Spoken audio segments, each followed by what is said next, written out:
So the question is, this analogy that you are utilizing, because bases its judgment on that truth, the tip, this is very difficult to understand.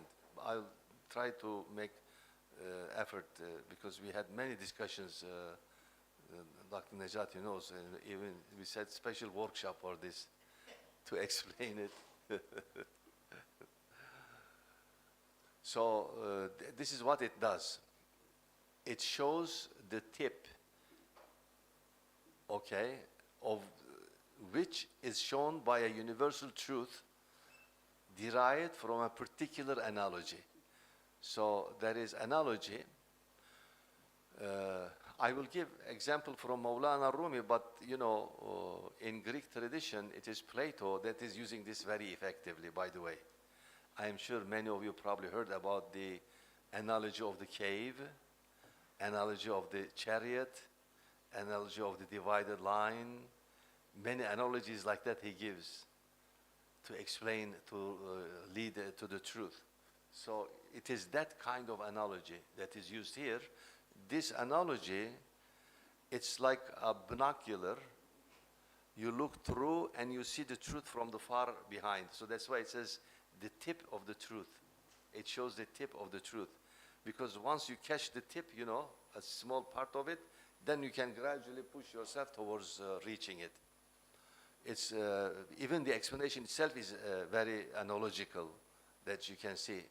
So this form of analogy shows the law of that truth within a specific issue, so that the example, although the sun is a single, you know, this is the example, the analogy of the example. The sun is a single being. By means of luminosity, it is present in every shining object. A law of a truth is demonstrated by means of this analogy, which states that light and luminosity cannot be restricted. For them, distance and proximity are the same. Many and few are equal, and space cannot subjugate it. Also, for example, the analogy given for the fruits of trees and their leaves created at an instant, in a single manner, from a single center, is done with a commanding law and formation, is a comparison which represents the tip of a tremendous truth and a universal law. You know, you remember, I think I also mentioned that because we are particular beings, we cannot study things in completeness, as a totality. We have to divide it, analyze it, and then after that, conceptually, we can unite it. Because in the experience, the thing presents itself in complete form. But when we try to understand it, this is not possible. So in a sense, he is saying the truth is too big for us. So you catch the tip of it, you know, a small portion of it, and then you pull yourself towards it by ways of using these analogies, okay? So in the same way, even this grand universe, so this whole universe, is a manifestation of that law of truth. And that mystery, as such, it is a great field. Thus, all analogical reasoning used in the Rasail are of this kind. As such, they are stronger and more certain than the precise logical demonstration.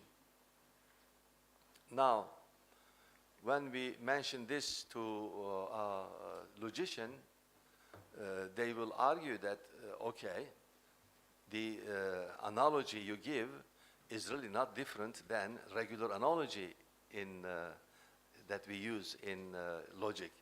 So how can this, you know, lead to certainty? Okay, this reasoning cannot be applied in everything. They are more effective, and especially the areas, remember that's why I explained the ontology, that fall in between area. So you cannot apply it in the ghaib, you cannot apply it in the shahada, but whatever in between. And that is why it leads to certainty. I would like to give you this example I took from Maulana. Actually, we can give many examples. Maybe, I don't know if this would be possible for you to read. I'll leave it for you. But I will give a shorter example from Maulana Rumi. He says, one day a person dressed up very nice, and he just, had off from his work and walking in the market. As he was walking, in the past, usually, in Turkish we call Bedestan, probably from Persian, grand bazaars. But sometimes it was closed area. So when you walk, you can look at things you enjoy if you want to buy something. But as he was passing, because there is a, long way going like this, but as it goes from places, it opens, there are openings from each side to more markets. When he was walking, he noticed in one market, it is shiny, glittering, like glass and glass, because there is also light they are using, like this. And he was amazed when he saw that, it looks so beautiful, because it is the perfume shops over there. So, the perfume glass, everything is in glass. That's why when the light hits, it's very beautiful. He was amazed. He started entering into the room. As he entered, of course, the nice smell of perfumes. He says, the description of Maulana is great, the way he describes it. As he started, he says, that perfume smell started overtaking him. And he, as he continued walking and walking, he started losing himself. His legs started touching each other, cannot walk properly, and suddenly he fell, and he fainted. Of course, the people saw him, so they rushed to him to see, what happened. They tried to help him. Usually, in our, normal tradition, people, put water and things like that, and they say brings more smell, because smell, wakes him up. But the description again, I say, the more smell made him more sleepy, and the faint increased as the smell increased. He lost himself completely.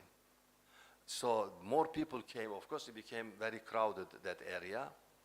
And one man was passing by. When he saw the crowd, he became interested. He said, I wonder what is going on over there. When he came, he said, what's going on? He said, this man fainted. We tried to help him. He looked, he said, oh, I know him.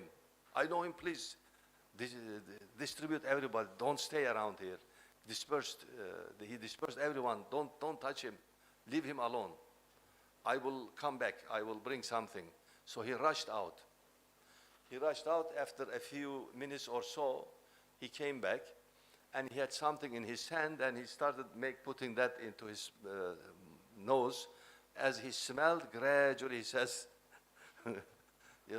his sleep went away, and his, drunkenness. He became drunk from the smell, nice smell. His drunkenness went away, and gradually he woke up, he opened eyes, and he said, don't touch him, immediately take him out of this bazaar. They took him out, but then, you see, all the other people, they are amazed. They said, the most beautiful smells, everything we gave, what did you do? How did he wake up?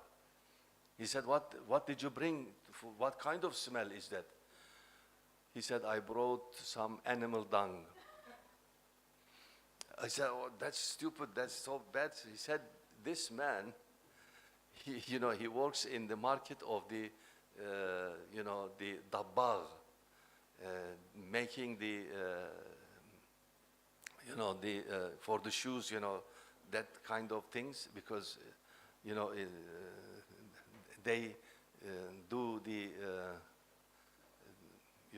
animal skins and everything. They process that. I don't know if you have ever gone to those areas. It's a very bad smell. Because he says this man is used to that kind of a smell, all these beautiful smells will make him drunken. and he will lose himself. That's why I brought that. That woke him up, that smell. You see, this example, of course, he doesn't give it just for entertainment.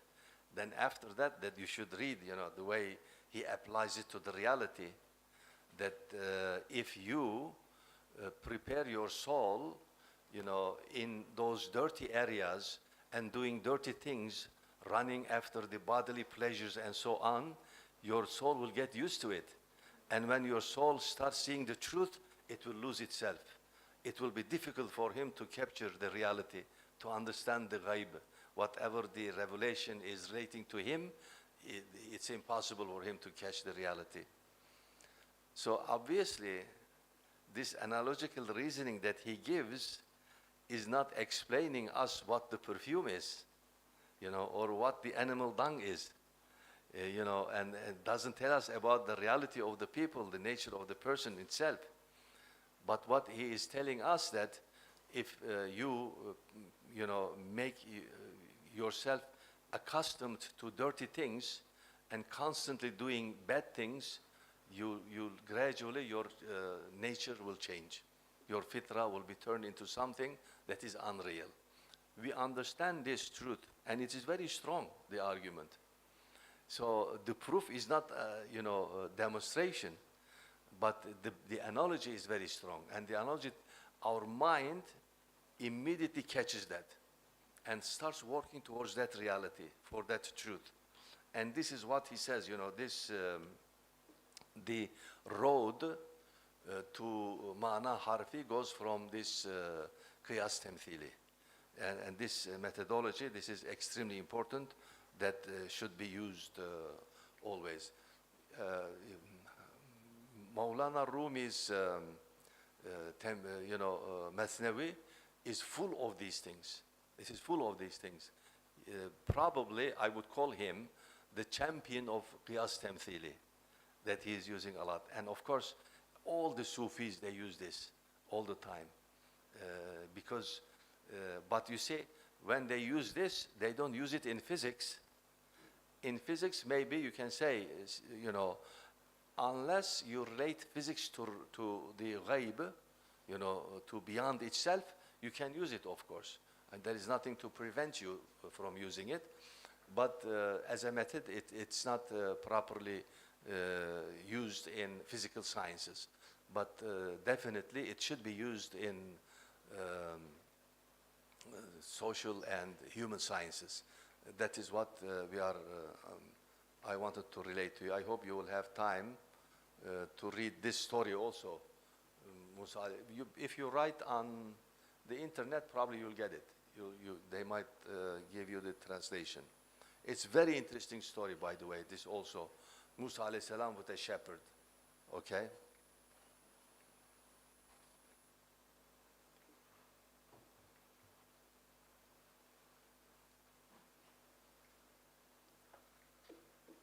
Okay, this is one more thing that I want to mention, and then I will finish, because this issue was raised quite a lot concerning the causation. Ustaz Nursi enunciates two principles, and these are beautiful, these principles, because how to explain it.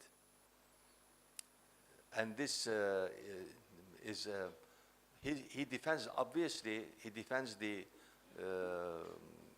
causal theory of Al-Ghazali. Namely, causes have no effect, in producing something.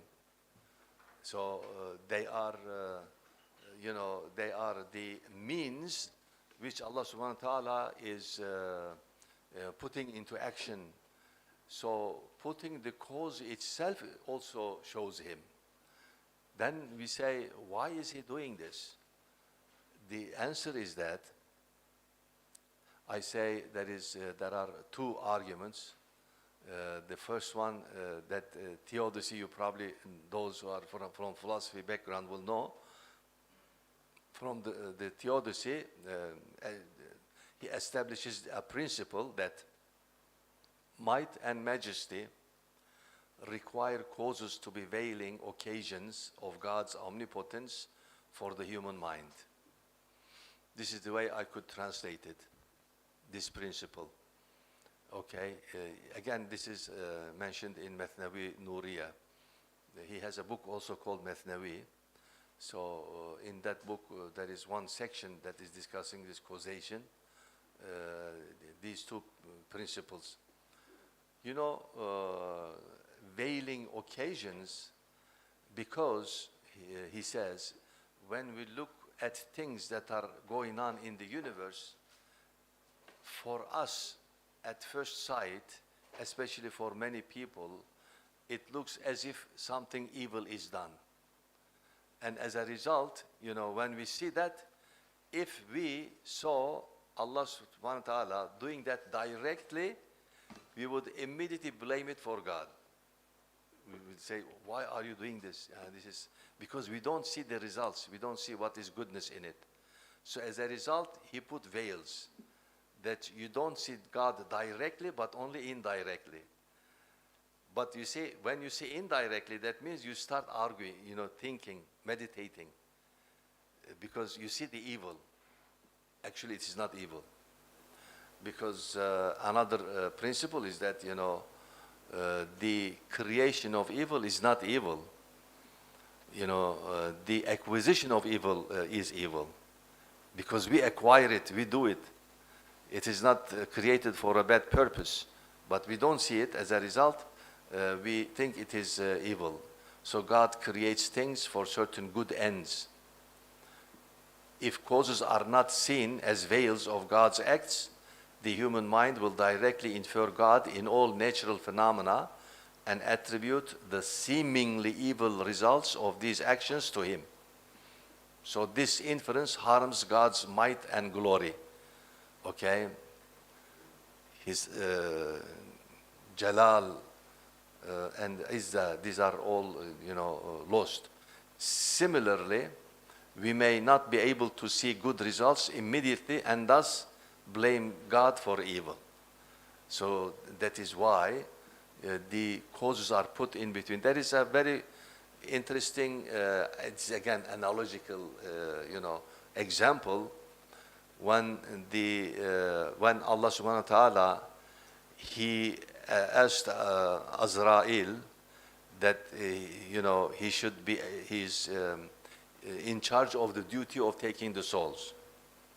And he felt very bad about this because he said, you have so many good people, how can I do that? They will blame me for this. And many people also, they won't like me. Why? How can I do this? It's not something nice. And they say, Allah subhanahu wa ta'ala told him, don't worry, I will put many things in between you and the death, so they won't perceive you. So all the illnesses and all those things, nobody says Azrael killed me. Whereas in reality, it is the Azrael, right? Because with the command of Allah subhanahu wa ta'ala, of course, with His command, He goes and takes the souls, but nobody blames Him because there are things in between. So, this is an analogy again. I don't know where Ustaz is telling this, that probably mentioned in some of the ahadith, it could be. I don't search for the sources. So the second argument about the causation is that God's uniqueness, but you see, when it comes to this, His ahadiyya and glory require causes to withdraw their interference from the actual efficacy. This creates a tension between these two rules, because this tension has to be in this world.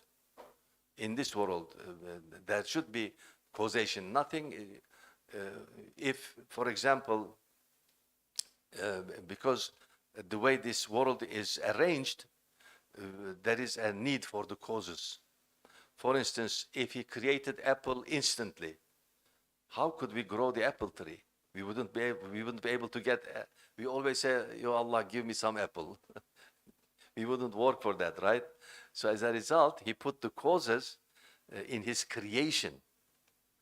He didn't put the causes in charge of creating. This leads to shirk, of course.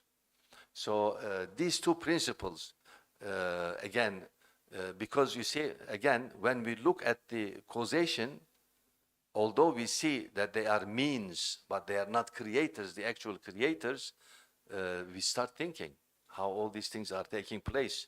So when we start thinking, then we realize that a cause is not conscious, but the result is conscious. The creation of apple is consciousness. It requires knowledge. It requires power. But when you look at those causes, they have neither consciousness nor knowledge. They don't know how to make apple. The earth doesn't know, the dust. The sun doesn't know how to make apple. But that means they are utilized by Allah subhanahu wa ta'ala, right, to create the apple. So that way we know how He creates. When we know how He creates, then we can utilize those causes so that we can grow apple tree, and we can grow rice, we can grow many things, and we can do our actions and so on and so forth. So that is why they are used in that sense. But causes lead us to this kind of meditation also. If there is no cause, you don't meditate. You say, "Oh, Allah creates, so why should I think? I know He creates." You don't start meditating. So that you can see many benefits that it has. But in this life, in the other life, maybe there won't be any more causes. Because you see, uniqueness and glory requires no causes so that we can directly see Him. But in this world, there is taklif. As a result, we cannot see directly. We have to see Him indirectly through meditation, supplication, prayers, and so on. So it is not easy. As Ustaz sometimes he says, you know,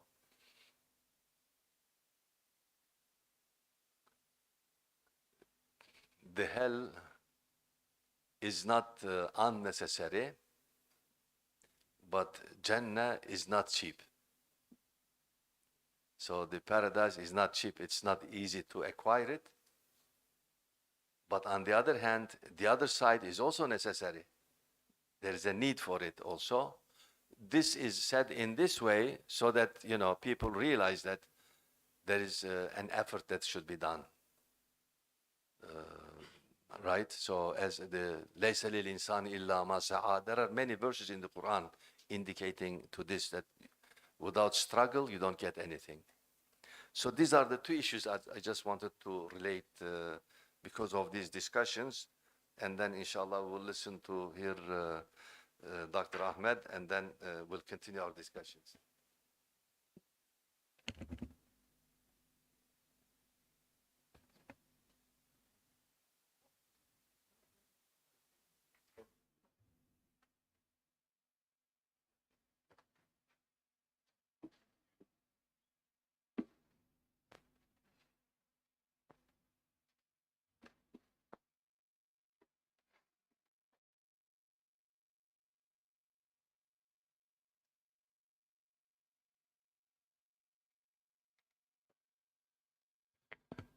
Bismillahirrahmanirrahim. Elhamdülillahi Rabbil alemin. Esselatu vesselamu ala Resulillah ve ala alihi ve sahbihi ecmain. Assalamu alaikum. So before I start my presentation, I would like to express my gratitude for having me here. So I think this is the most special educational event of my life. I am the only presenter who's a student, so this will be a student's presentation. Although I'm a PhD, I'm doing my second PhD in Malaysia. And half of this room is my teachers and professors, by the way, including all these very valuable masters of Islamic thought. And I thank God for creating me as a Muslim, bringing me here from thousands of kilometers away, and giving us this opportunity to come together to discuss brilliant ideas that will enlighten the rest of humanity, inshallah. So, I will have 7 slides to summarize Risale-i Nur and Katre Risales. So you might think we have already done this multiple times, but in Turkish we have a saying. It says, "Et-tekraru ahsan, velev kâne 180." 180 means 180 in Turkish. So Ustaz also discusses in Risale-i Nur. Some people come and ask why there are so many repetition in Quran, and he says, and in summary, we have to repeat them because they are very valuable, right? So there are certain things that we love and we repeat them all the time. This will be a summary. So, Bismillah ar-Rahman ar-Rahim. Allahu nur samawati wal ard. Ikra bismi rabbika allazi khalaq. خلق الإنسان من علق اقرأ بربك الأكرم الذي علم بالقلم علم الإنسان ما لم يعلم أما بعد. Okay, so if anyone asks me as a Risale Nur scholar, just to summarize Risale Nur with 4 or 5 ayah from the Quran, I would score Allahu Nuru Samawati wal Ard first. So it's not a coincidence that Risale Nur is called Risaletun Nur. So if we think about the recent intellectual history, the beginning of epistemological dethroning of God started with the Enlightenment, right? So this is where the attack came from. So actually, Ustad with its tafsir of Quran is countering that attack. So that's why he's saying this is the true light. And Quran says Allahu Nurun ala Nur, right? So I would do a brief trial of interpretation of this ayah. If Allah is Nurun ala Nur, it means Allah will also enlighten us about how we should be enlightened, right? So that was the big problem, right? We want to be enlightened, but we don't know how to be enlightened, right? So someone needs to teach us how to be enlightened. And there is a secular claim, but that claim starts with dethroning God, right? So which leads us to darkness. We know that. But how do we know that? Because we believe in Allah. And وَإِن مِّن شَيْءٍ إِلَّا يُسَبِّحُ بِحَمْدِهِ. This is also frequently seen in almost multiple treatises of Ustaz. And I think this one addresses the question of meaning, because if you read this ayah, it says everything is meaningful. Everything is praising Allah, right? So full of light, full of meaning. And then of course we have verses like وَمِنْ آيَاتِهِ أَنْ, and it continues like that. So Quran teaches us that everything points to Allah and everything is an ayah. So this is the semiotics part, right? Anyways, that's okay. So there's one more ayah actually which should be stated here, but this is related to some kalam discussion, so I didn't want to open that subject.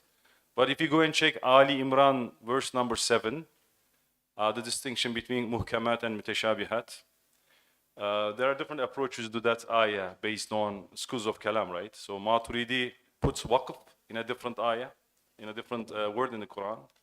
And this is a big discussion.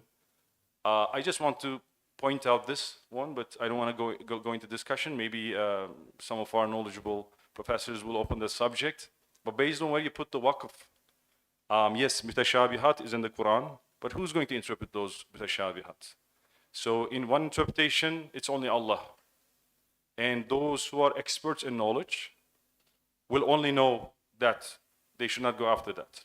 But actually, if you put the waqf somewhere else, it's only Allah and those who are expert in knowledge who can make sense of those mutashabihat. So it can lead them to astray, even the science of kalam itself. So I think even the fact that there is some discussion around this ayah is from the rahmah of Allah. Some people will put waqf somewhere, some people will put waqf somewhere, both of them will have a wisdom. So if you ask me honestly, I think Ustad put the waqf after rasikhuna bil ilm, because otherwise, how do we explain all these amazing metaphors, right? So this opens up a door for tafakkur in Islam, from an Islamic perspective, and I think maybe this is our age's call to make that bold step forward, to start thinking about the mutashabihat in a different way.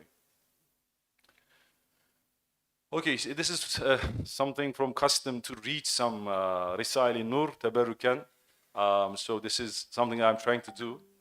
I think this passage really summarizes Risale Nur, because it's all about manifestations of the names of Allah, right? So let's imagine this is an exhibition full of the most beautiful works of art. When we close the lights, we see nothing, right? So in Ustaz's narrative, this light is Iman. So this is the connection between us and Allah. And when it is severed, then we see nothing. So let me read that, Tabarukan. Bismillah. Through the light of belief, man rises to the highest of the high and acquires a value worthy of paradise. And through the darkness of unbelief, darkness, I want to take your attention to this word, he descends to the lowest of the low and falls to a position fit for hell. Hell is the second keyword. For belief connects man to the all-glorious Maker.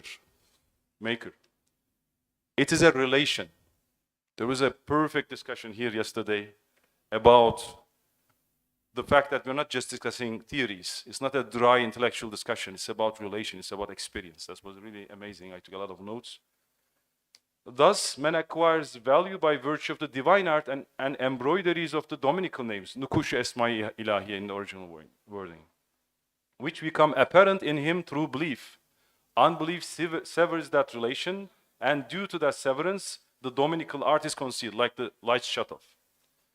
His value then is only in respect to the matter of his physical being. So we are 100 kilograms of meat if there is no light in us. We're just meat, right? We're thinking meat. That's it. That's how the philosophers of mind tell. Is we are thinking meat, right? That's true. Yeah, I mean, like, we're thinking meat in the end, right?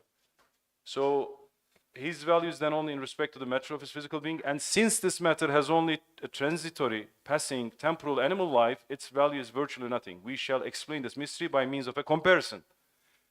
Here you're seeing a lot of comparisons Ustaz taught. And it's very amazing. I'm a cognitive scientist, by the way, by PhD. And in 2000s, people started realizing how important metaphors was. Like if you go and check George Lakoff's metaphors, half of cognitive science is about metaphors nowadays. I mean, it's a very serious subject because we actually think metaphors are only here and there, literally here and there, but no, it's everywhere in our language. So we think through metaphors. So therefore the book, Thinking Through Metaphors, right? Metaphors are the in the basis of our thinking processes, actually. For example, when we say the time passes, what is it that passing? Is the time walking really? Any type of abstract concept is actually metaphorical. Otherwise, we cannot even think in the very simple sense of the term. So how would we understand very difficult metaphysical subjects if we didn't use any metaphors? So I think Ustaz that's why I'm saying Ustaz is a master of the arts, because he makes very sophisticated metaphysical subjects intelligible to us. And if you want to really go in deep Islamic thinking, how can we avoid metaphors? How can we resist that? Like, yeah, of course, I don't want to open an Aqaid discussion. There's a lot of history behind that. But I think this is one of the things we should discuss, definitely. Otherwise, there will always be a gap. So let's see the metaphor and then I'll move forward. For example, among man's art, the value of the materials used and the art of the entire art are entirely different. What a perfect metaphor. If you go to an antique shop, you can see an item which is worth nothing from a material perspective, but it can worth millions, like human beings. Sometimes they're equal, sometimes the material is more valuable, sometimes it happens that 5 liras worth of art is to be found in material like iron, worth 5 kurush. Sometimes even an antique work of art is worth 1 million, while the material of which is composed is not worth 5 kurush. Perfect metaphor. I mean, I can tell this fact to my son using this metaphor. But otherwise, it's very difficult. It's very difficult. So when we put into a process the logical sequence, so I think this is how it can be summarized. Ustad says, true light and meaning, وَإِن مِّن شَيْءٍ إِلَّا يُسَبِّحُ بِحَمْدِهِ, comes only from Allah Ta'ala. His creation is full of God-given meaning and purpose, represented as a divine book. It's another great metaphor. All true meanings, fundamental or derivative, root or fruit, and this root or fruit comes from kalimatun tayyibah, kashiratun tayyibah, are grounded in this truth, right? And finally, divine light and meaning is revealed to man only through faith. Because if we sever that connection, everything is gone. Okay, so this was the summary of Risale-i-Nur from his Risale-i-Nur student's perspective and in reference to Quranic ayah. Okay, this Katre Risalesi, dear professors, there was a camp. Necati Abi brought Risale-i-Nur students together. Of course, big Abis, we call them big brothers. Honestly, I read this multiple times. But alhamdulillah, when you read it with people who is really thirsty, then you start getting it, honestly. Like everything, right? And even if you read Quran, same, Hadith, same, Al-Atta, same, Risale-i-Nur, same. If you read it with your heart, you start getting it, right? I am a social scientist from bachelor's. I turned out to be cognitive scientist. And there's a trajectory there, right? I realized after reading it multiple times, Ustaz is summarizing a whole journey of getting from A to B in such a way, in a couple of sentences. Incredible. So I never thought that these sentences would have a sequence which is like an algorithm. Unless you really, I'll try to highlight that point in the speech. But let's see how it goes, please. This is really, really interesting. So, by the way, he says, I mean, this is, yeah, let's read this together. In my 40 years of life and in my 30 years of education, I learned only 4 words and 4 sentences will be declared in detail. Let us focus on this. So we are going to get the gist of Ustad's knowledge in a couple of sentences. And by the way, this is a work of the late Old Said period. And after this, he wrote the whole Risale-i-Nur collection. So you can think of this as the seed of a whole fruitful tree of Risale-i-Nur. These are the seeds. These are the very concise principles, actually. And it starts in a very interesting way. So I want to emphasize this point as well. He starts with 4 kalimat al-tayyibah. Subhanallah, walhamdulillah, wa la ilaha illallah, wallahu akbar, wa la hawla wa la quwwata illa billahi al-aliyyil azim. So, what is the problem with these kalimat al-tayyibah, right? These are standards of being a Muslim. So why does he bother with these words, right? And he says, the first confrontation with the nafs, his own nafs, as the representative of all people of misguidance, took place in these words. I have engaged in arguments with those enemies by setting in the strongholds of these words. 30 battles took place with each word. Every word, every record written in this pamphlet is a sign of my victory. Imagine a person, a renowned, a genius Islamic scholar, having a big fight around these concepts. So does it mean his faith was weaker than ours? No, but he had a different level of awareness. Are we aware that all of these words are being attacked hundreds of times every day in our lives? So that level of awareness, honestly, I can only imagine now, but we cannot understand it. But he was feeling this. He's always saying, my house is burning. So he always feels as if his house is burning. So it's not like an intellectual type of endeavor, or it's not like being a scholar. He's burning. Because he feels his sun is burning inside the house. He says the faith of the youth, right? It's burning. People are losing their faith, right? So this level of awareness is really a different dimension. So he starts with this one. And then he describes 4 words. Niyya, nazar, mana ismi, mana harfi. So this is already covered multiple times. But what is this actually? So if we have to name this in a way, what are these 4 things? So initial stage is the awareness of the foundational crisis or malaise of the ummah, right? Malaise of the ummah. He feels it deep in his heart. And second, he describes the epistemic problem. These are descriptive tools, actually. There's nothing but description. So I think we're focusing too much on description. So you can call it Islamic semiotics of cosmology, or you can say mana harfi. It's more like a jargon. It's a jargon, but with the same conceptual background, right? But he lists 4 sentences, which really gives us huge power in describing the problem. And we can call mana harfi in a less jargon way, gut-facing meaning, because he says that, like there are 2 types of meaning. One is gut-facing, one is creation-facing. So he's calling mana harfi's gut-facing meaning. Actually, he's using the word haq-facing meaning. We can call it theological or metaphysical significance, or, honestly, I think we have done this point a couple of times. He's teaching us how to read in the name of Rabb who created. It's very straightforward. Iqra bismi rabbika alladhi khalaq. He's a Rabb and he's creator. So how do we read in the name of God who created? It is the first imperative in Quran. It is the first part for every Muslim. But how do we do it, really? So Ustaz explains us how to do that. It's as basic as this is. And he says material significance is nothing but like a laced curtain. He does not deny that. But it should be such that the metaphysical truth in the background should be visible. It should not be an opaque curtain that avoids that truth to be seen. But he's not denying that. That's why he's not denying natural science. He's not denying anything. Actually, if you read his work so far, it's full of science. Sometimes he goes to really details, interestingly. You feel that he has read all of these geography books and all those books, but it's only showing us what is the truth in the background. So it's not like making like a hindrance of the real truth. Okay, what are the 4 sentences? So I'm coming to the subject of my presentation after this one. 4 of them.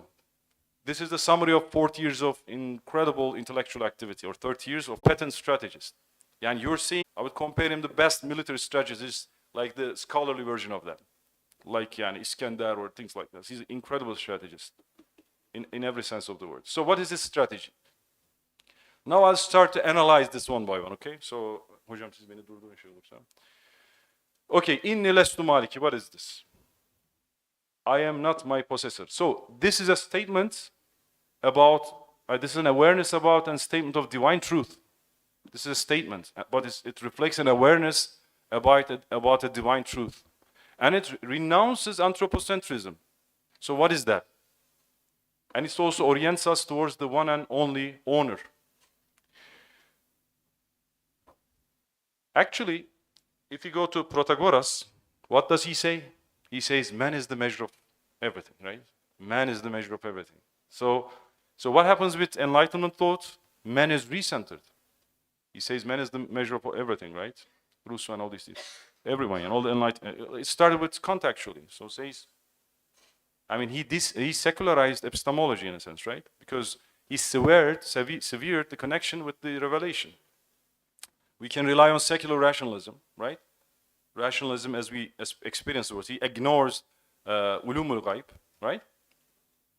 And this is a version of man is the measure of all things type of approach, right? It's anthropocentrism. So we can understand, we can solve all the problems, all the riddles of this universe and beyond through relying on our limited reasons and just relying on our senses and whatever we can get out of that. And he denounces that on a very fundamental level. No, this is not the case. I am not owner of myself. Tell me who is not owner of himself? A slave. Actually, he rephrases the fact that we are abd, we are slaves. And if I'm a slave, someone else owns me. Who is he? He's Allah. And very interestingly, I mean, he almost demonstrates that if you don't take Allah as your master, you will be slave to everything. And it will lead to absurdity, and I'll try to demonstrate that. The second one, okay, we have the first one, that's clear. We are not the owners of ourselves. The second one, el-mawtu haqqun. So what is the function of this one? I think this is amazing. I don't see this type of holistic strategy in multiple intellectuals. Some intellectuals are very intellectual. They go deep, deep, deep, deep, deep. But in the end, we are human beings. We have desires. Do we think that most of the young kids being led astray are because intellectual problems? No. They want to run after their hawa. They want to run after life. They want to do animal things. They want to live like animals, right? But Ustad says, be careful. You're going to die. Very interesting. He comes with a negative motivation. He reminds us of death. And you will see this in Risalin and everywhere. And he does it in a very elaborate way. He says, look, you're seeing animals enjoying their lives because they don't know the future. They don't know the past. They don't have the worries of the future or anxieties of the future or past. They're enjoying their lives, but you cannot as a human being. And you can never feed your desires because your desires extends toward eternity. You're never satisfied. But you have to curb yourself, right? All the time. So it's not the right place, he's saying. And he's doing that motivational type of exercise because he's not an intellectual. He tries to save our iman. He's not about telling all these theoretical stuff. He tries to change something. He tries to change the fact that our hearts are dying. So he's trying to wake us up, basically. So el-mawtu haqqun. It's very brilliant that he's even making this sequence, a very strong logical sequence. So the third one, incredible. Rabbun wahidun. So what is this? Let's find a good conceptual description to this. I think this is an epistemological and pedagogical commitment to Allah-centrism. Actually, I should change this slides a bit, but if you can, anyway, so that's okay. So this is a reorientation, right? Reorientation. So what is Rabbun wahidun? Why Rabb here? I mean, there are so many names of Allah he could put here, right? Ilahun wahidun, for example, right? Rabb means tarbiyah. Rabb means nurturer. So for example, when you say Rabbatul Bayt, it means the housewife, right? Tarbiyah means to train, to educate, to nurture. So who's going to nurture us as students? So we have a lot of students here as well. Who's going to nurture us? Who's going to nurture our soul? Is it media? Is it Western content generated in social media? Is it the academics? Is it Harvard? Is it Stanford? What is it? Who's going to nurture us? Is it like the feminist on the corner or like some guy writing in the newspaper? No, it's Allah ultimately, right? So, but honestly, there are so many candidates to nurture us. They're trying this very hardly. They're making all types of tricks. But he says, no, my nurture is one.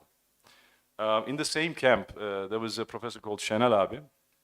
He said, it's very easy to understand wahdat uluhiyya, but it's very difficult to understand wahdat rububiyya. Imagine the worst of the situations where you're into a big crisis, everything is coming up on each other, there is a crisis, there's a war, there's a civil war, anything of that sort, like there's like in Syria. Even at that moment, you should see the light, because it's your Rabb, it's his decision, right? So he's teaching you something, even in the worst of the situation. It's very tough, it's not easy. And sometimes our nafs doesn't like getting nurtured by Sharia, by Quran, by Hadith. We always resist that. We don't realize. But Ustaz says, no, my Rabb is one. Can you see the sequence? And I'll see that there is a cyclic logic here. Because whenever you feel very difficult accepting that your Rabb is one, go back to number 1 and 2. Go back and remember that you are going to die. Go and remember that you don't own yourself. Otherwise, it's not just pure intellectual activity. You need to motivate yourself as well. It's very tough to accept Allah, to accept His commands and guidance. And finally, and I think this is, incredibly beautiful. So why we have ana here? Ana is not even a sentence, right? What is it? Ana. Okay, so what? So ana, good. But what yani? So it's not a sentence. It doesn't tell you something. Inni lestu malik, it tells you something, right? Rabbi Mu'ayyin tells you something. It's like muqtaza habar, yani there's something, right? What is ana? Okay. Logically, if you ask yourself, okay, I'm not my owner, and I'm gonna die, and Allah is my nurturer, so what? What's gonna come next? Allah subhanahu wa ta'ala says, if you follow my guidance, you are gonna be a mirror, and I'm gonna reflect all the beauty in your existence, and you're gonna be a blissful human being, enlightened, and you're gonna live a meaningful life. Because what is let's look at Ustaz, he lived a miserable life, if you look from worldly eyes, right? So there was a scene in the Eskişehir Hapishanesi. He's looking to a lycée where ladies are dancing for one of the eights, national eight, it's not an eight anyways. They're dancing, they're happy dancing, and he's looking at them from the bars of the prison. And he's crying. He's crying for them. But let's look from the Ismi perspective. Who should cry for whom? Maybe the ladies were looking at him and cry, poor guy. He's very old, but he's being poisoned and he's being... No, he was crying for them. Why? Because he says, I saw them getting old, dying. I saw their graves. I saw them that they get old and they couldn't find the love they deserved because they didn't live let's say, Muslim life, modest life, right? He was crying for them. So, even in those conditions, what was manifesting in Ustad's life? What was manifesting in that mirror? The most sublime qualities, right? So, I think Ana stresses the awareness of grace and benevolence upon mankind, positive motivation. So, if you go through all this rububiyyah, if you really embrace Allah and Islam, there will be something in your existence and you will like it in the end. And this brings holistic wisdom, right? This is the holistic wisdom. This is the experiential aspect. This is why I really loved yesterday. Yesterday, every day was really great here.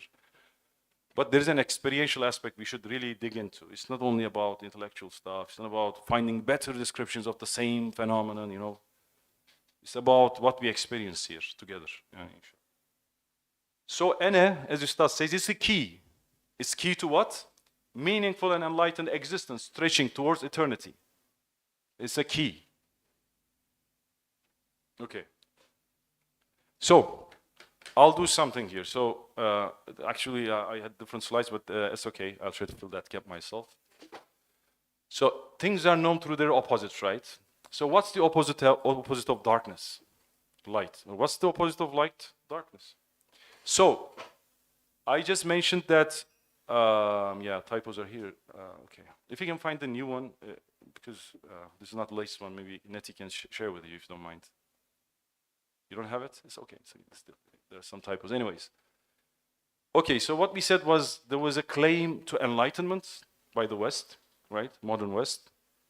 And then now we have this resistance line. Ustad says the stronghold.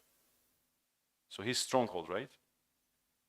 So if we are on the side of light and meaning, so what is the opposite concept? So what's going on the other side?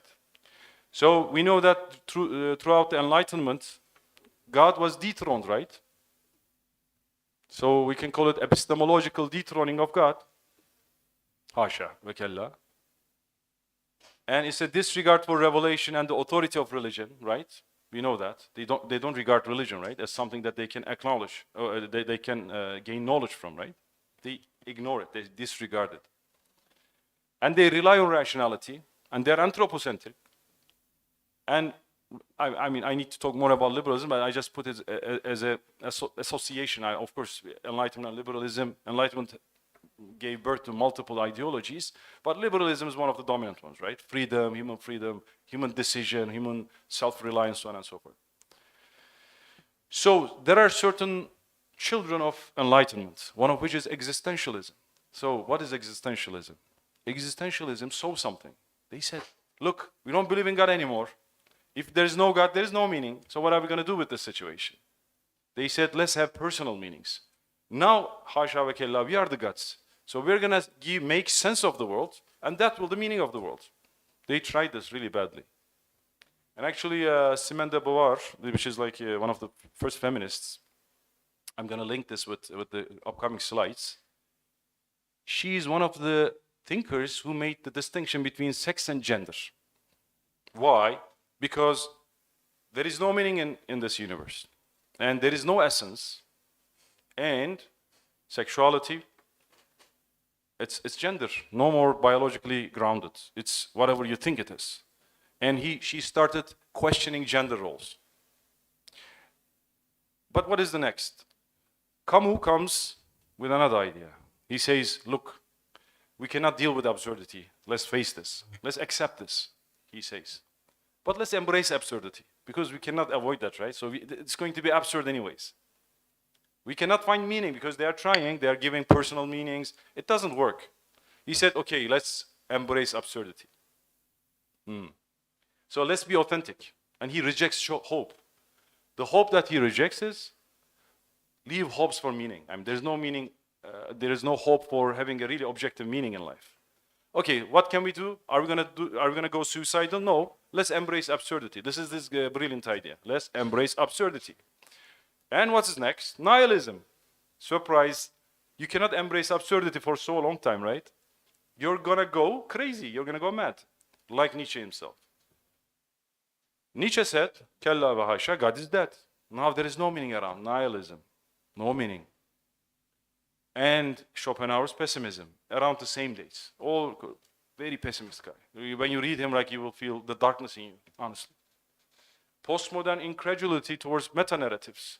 We don't believe in any narratives anymore. Yeah, leave aside religion. We don't believe in anything now. Even communism, we used to believe in it. It was like a religion to us. Now we don't even believe in that. We have nothing to believe anymore.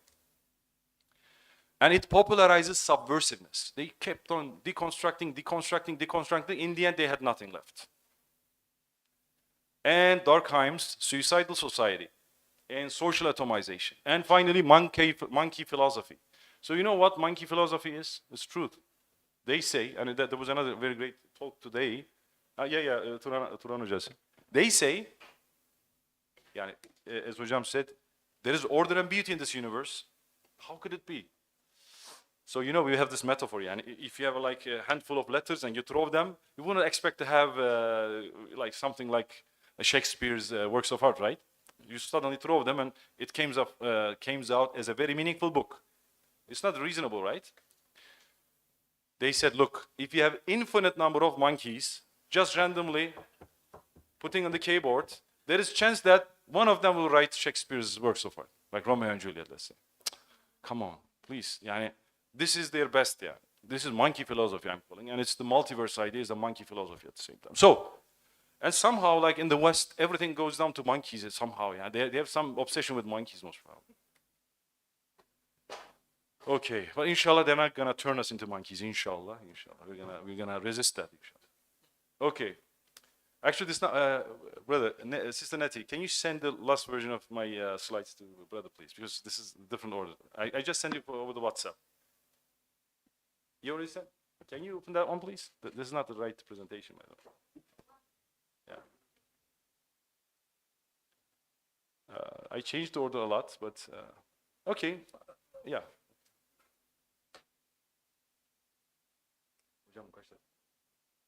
No time limit.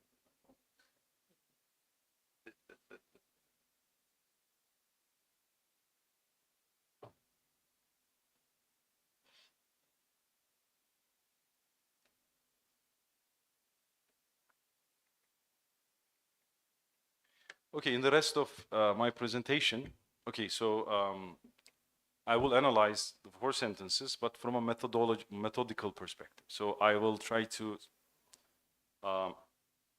bring together 4 sentences in a way that we can apply as a method to multiple contemporary issues. So that's why I wanted to change this. So because yeah, it will be more systematic through the slides. Okay, so actually I selected the subject of gender because the West is going crazy with that subject. I hope you're following up with some of those discussions. Actually, we were just discussing with Nejat Abi.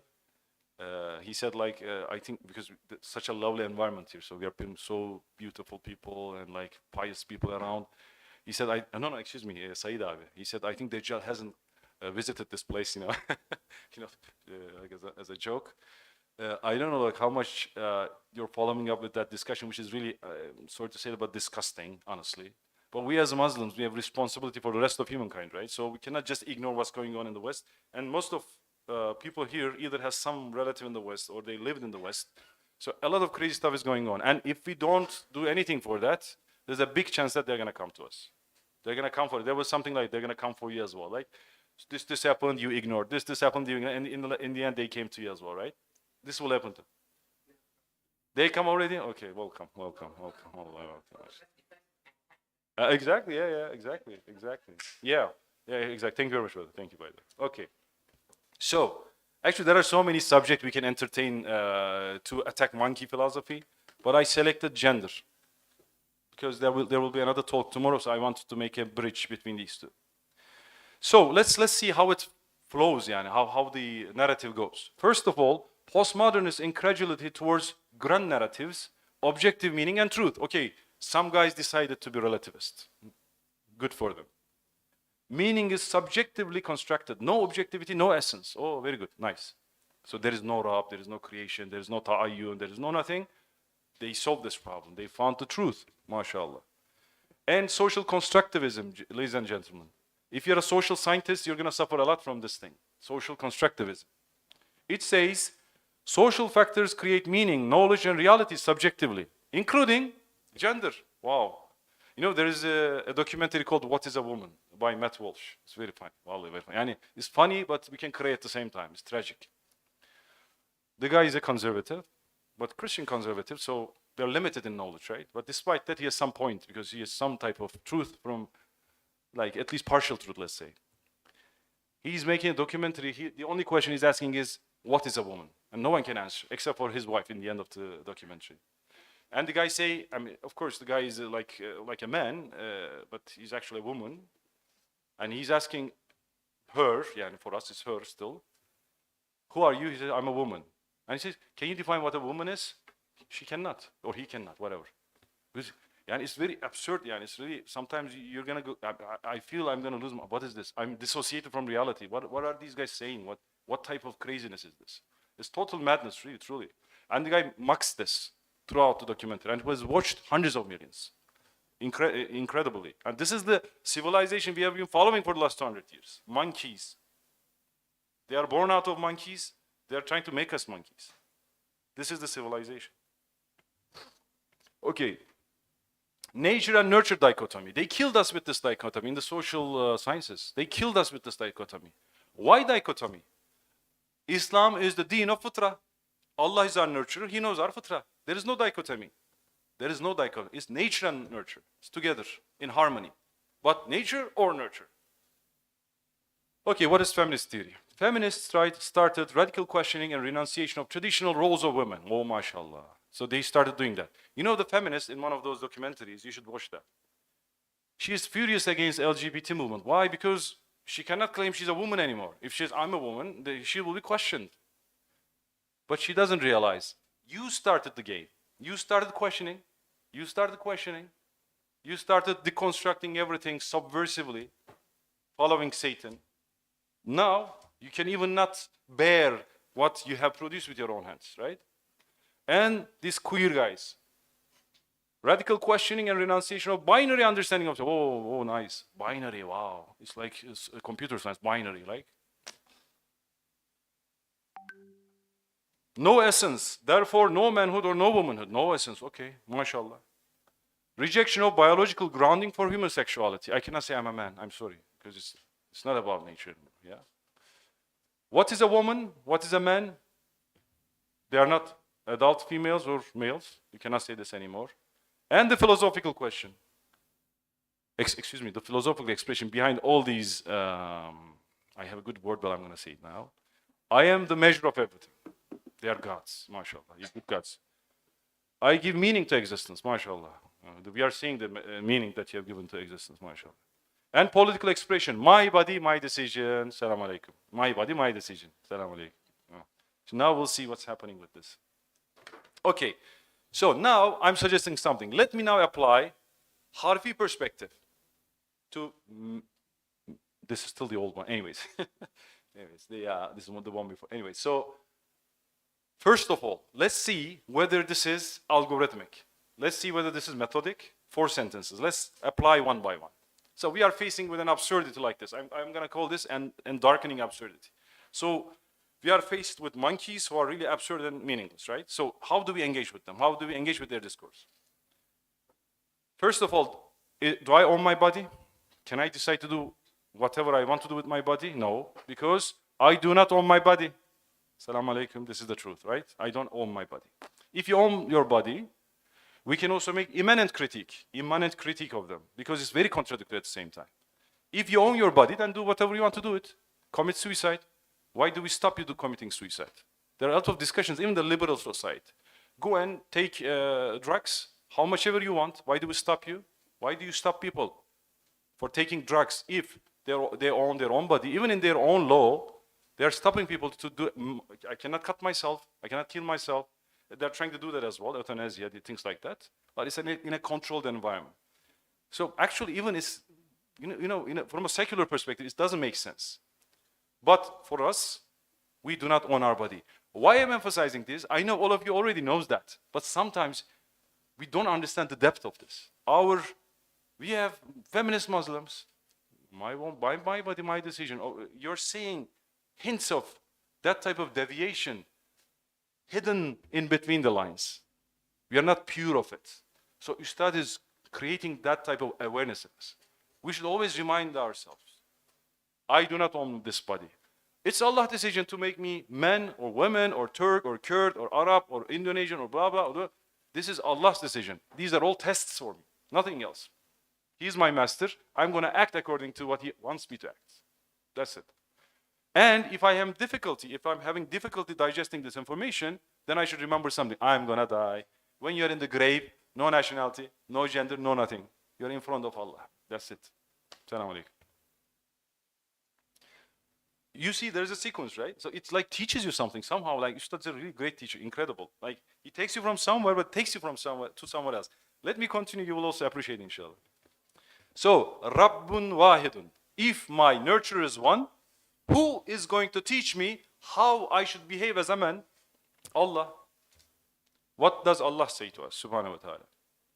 So let me read. Allah ta'ala created everything with a purpose, right? Can we not believe in essence? Can we say, as Muslims, there is no essence for manhood, there is no essence for womanhood? Can we be anti-essentialist in that sense? Of course, we can discuss the nuances in philosophy, but can we claim that we have no mahia? God did not create us with a purpose. God did not give us a putra. Of course, we cannot say that. So we should not imply that either. We believe in things, but sometimes our discourses doesn't fit in that belief.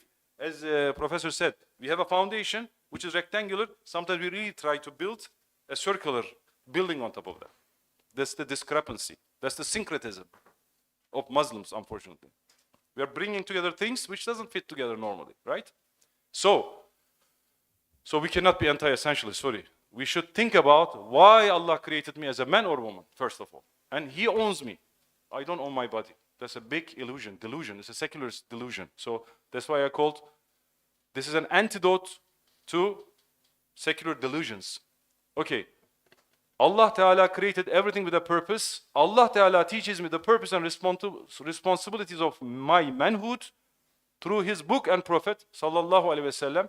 No secular power,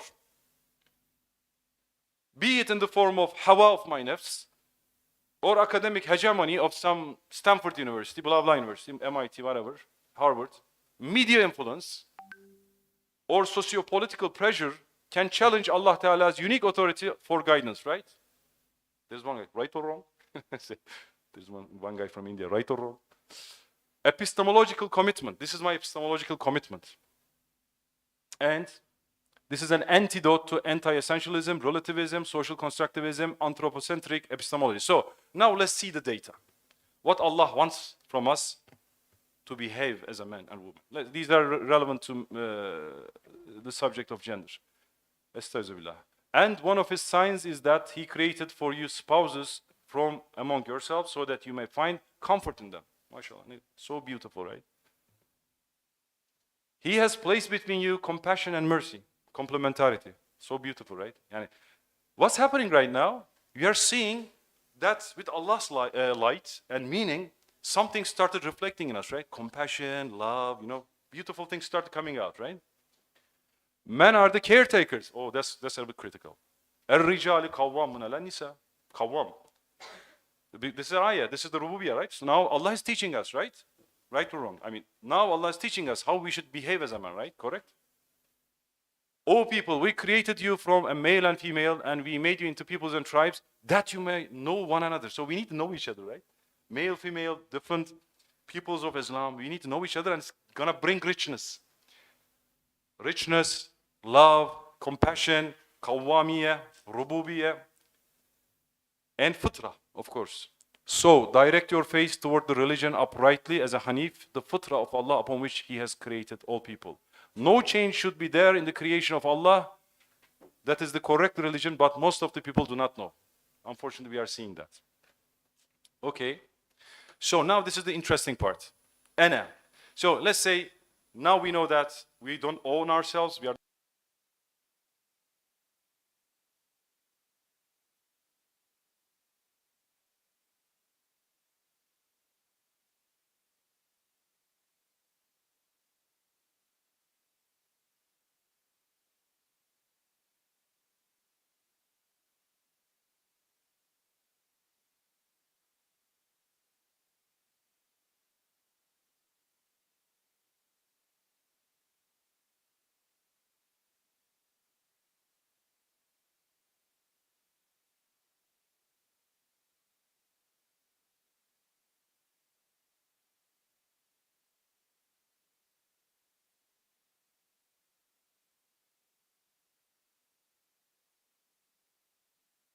which is going to, crash, right?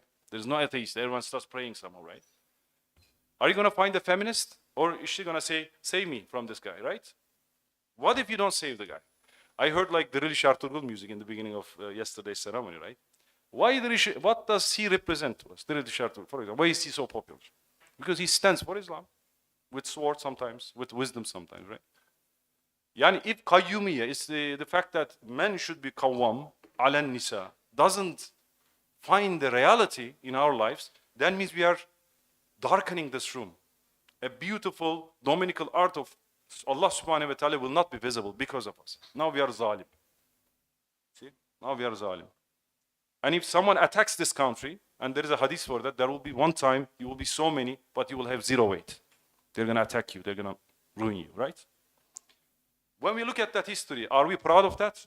Why did they crush us? Something did not reflect right. Something did not reflect right? We missed something. So we should remember that. Because we should be self-critical. If this comes very harsh to our nafs, we should remember, we don't own anything. We cannot have any claims.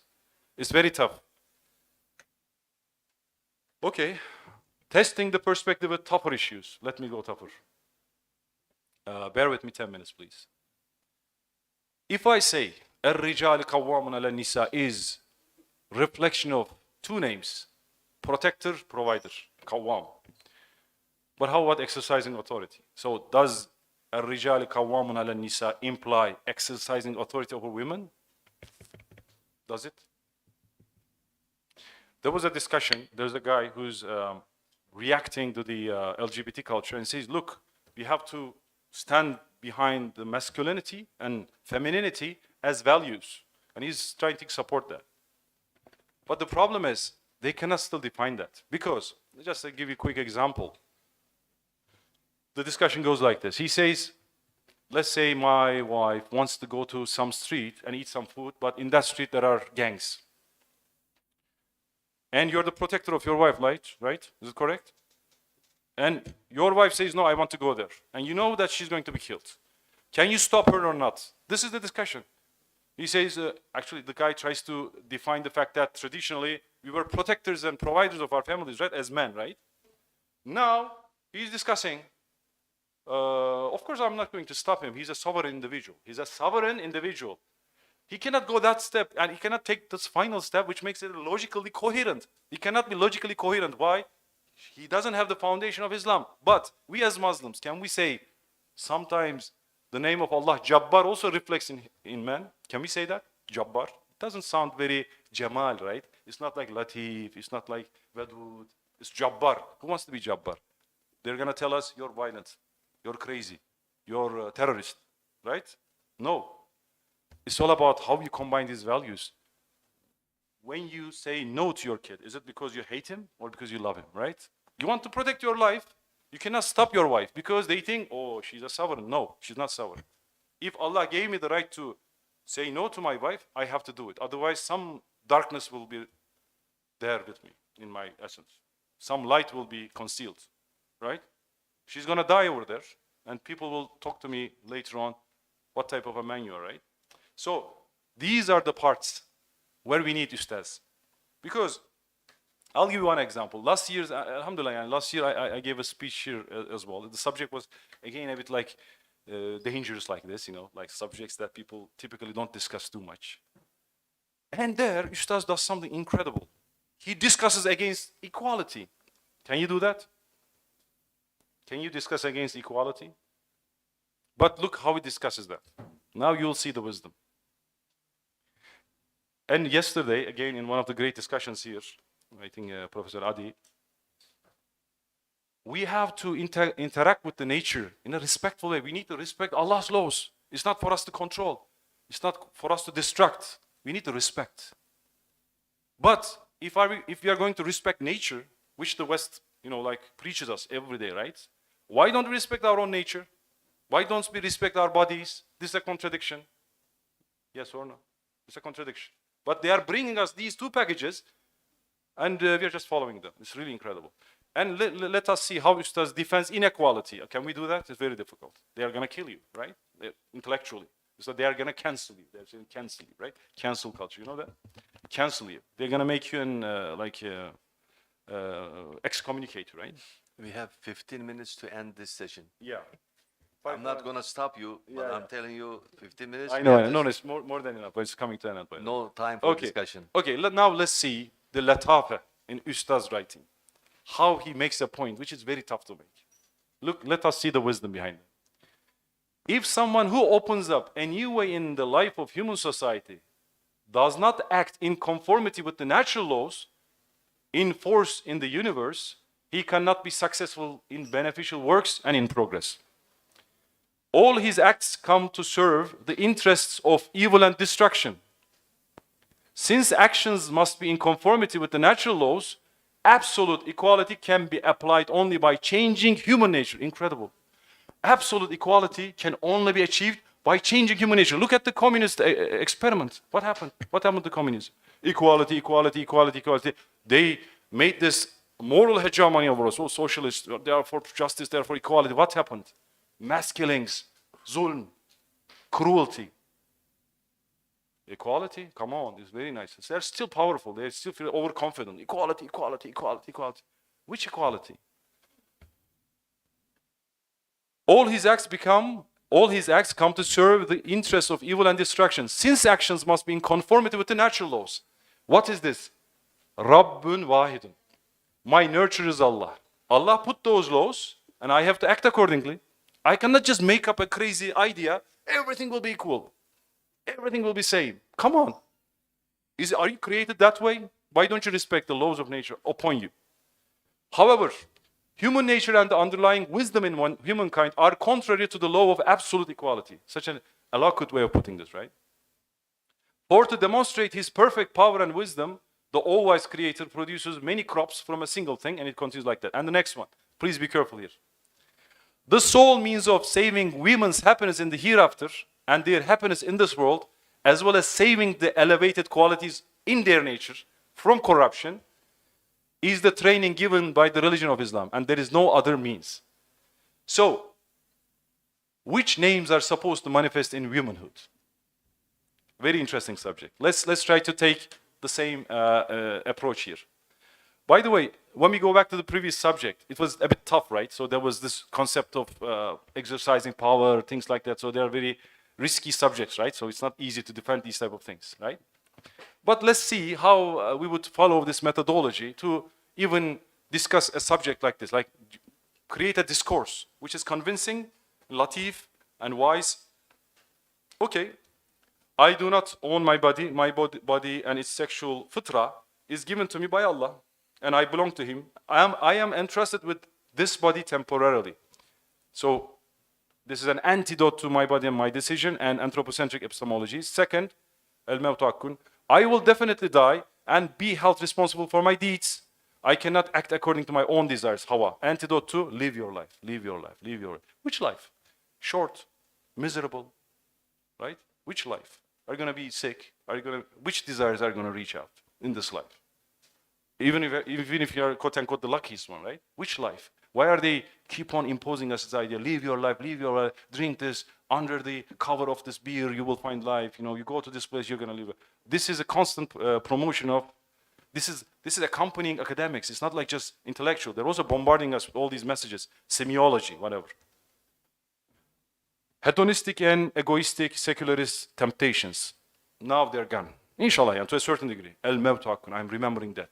If I do it 30 times a day, if I die tomorrow, I think I'm going to go like a shaykh. There was a hadith like that, most probably. Please go and check. If you remember death constantly, and you really live with it, then you will either be awliya or you're going to go to somehow the hawiya. There was a wisdom like that. But third one, Rabbun Wahidun. Allah Ta'ala created everything with a purpose. Allah Ta'ala teaches me the purpose and responsibilities of my manhood through His book and Prophet Sallallahu Alaihi Wasallam. No secular power, be it in the form of hawa of my nafs, academic hegemony, media influence, or socio-political pressure, can challenge Allah Ta'ala's unique authority for guidance. So epistemological commitment is here. Antidote to anti-essentialism, relativism, social constructivism, anthropocentric epistemologies, and nature-nurture dichotomy. The third one. So I want to be nurtured by Allah, right? So what should I look? Verses focus on the sex differences and roles. So what Allah teaches me in Quran and Hadith about how I should behave. Not my hawa, not my have, or other people. Second, this is what Ustaz teaches us. We should not only look at the verses of Quran, we should also look at the verses of our nature. How did Allah created us? Did you know, all of us know that men have stronger bodies, right? But let's take a step forward. Like, let's go to neuroscience. I mean, it's good. I'm not taking, I study neuroscience. I also study these things. I made experimentations out of it. Man has 15 times more testosterone than ladies. Second fact, scientific fact, testosterone is correlated with inclination towards violence. Oh. What should I think about this? If testosterone is related with violence, and if man has more of that, should I denounce it? Should I ignore it? Should I think that I am like a broken person by nature? I was an accident of nature? I'm the bad guy? No. Allah created us this way for a purpose. Again, remember the Richard rule. If we don't have this power, how are we gonna fight? Yani, this is our nature. We don't have to be ashamed of our nature. How are they attacking masculinity? It's very nonsensical, really. It's absurd. Verses from social human nature fitra. Traditionally, vast majority of warriors are men, things like that. And let's come to the absurdity now. So, when there is light and meaning, there should be a corresponding darkness and absurdity, right? So let's look at the absurd side. So because we can make immanent critique. So if they're attacking our light, then we should attack their darkness and to reveal their immanent contradictions, right? So questioning gender roles led to necessary logical corollary, forgetting what a woman is. Reductio ad absurdum. It's absurd. It always brings us to absurd. When we deviate from truth, it takes us to absurd. It's inescapable. Exposing the contradictions of absurd ideologies, for example, environmental ideology versus gender ideology. Coming as a package, this is any contradiction. So we should do our best to reveal the contradictions, right? And a question. Can Christian theology say anything about statehood or authority? No. Because for them, God is all about love. It's only Wadud, only one name. Wadud, Wadud, Wadud, Wadud. No fear of God, no nothing, no nothing, no nothing. They cannot explain this. If we have truth, which is Islam, if he has 99 names of Allah, and if most of those names are manifesting in one type of state of life, we should be able to see all of them. We should not hide any of them. Why hide? There are a lot of things to do with Jabbar, Kahar. It's not only Rahma, but mostly Rahma. We don't start Bismillahi Kahar wa Jabbar. We say Bismillahi Rahman wa Rahim. Even when we raise kids, it's all about love. When we are angry with them, it's because we love them, right? But these are all coming together. Sometimes we need to be angry with the kids. Today, you cannot say anything to your kid in the West. You're saying something, they're calling the police. What is this absurdity? Come on. This is where we are heading to. Okay, now finalizing, and I'm trying to now summarize the methodology. So this is a claim that we should discuss. Can we treat this as a method? A method takes us from point A to point B in a structured, systematic way, right? And we are social scientists. You can select any subject. I'm going to show you a list of subjects. For the future social scientists, please be careful. Step 1, foundational theological moral statement. Let's make our statement as Muslims. We always listen to others. They're always teaching us, no, life has no meaning, and you can create your own meaning. Okay, thank you. No, it's not like that. Life has a meaning, okay? So start with a foundational theological moral statement. Declare your slavehood. Don't be afraid saying, I am a slave. But say, I'm a slave of Allah. Don't be afraid. When you say, I'm a slave, oh, you're a slave. No, you're a slave of everything. I'm a slave of the creator of everything. That's the difference, right?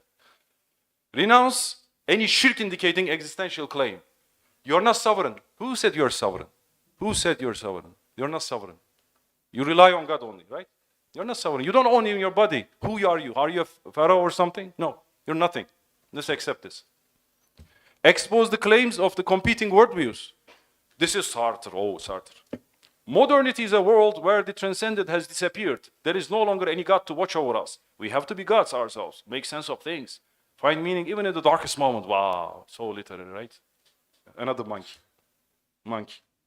Father of the monkeys. Step 2. Make your statement as a Muslim.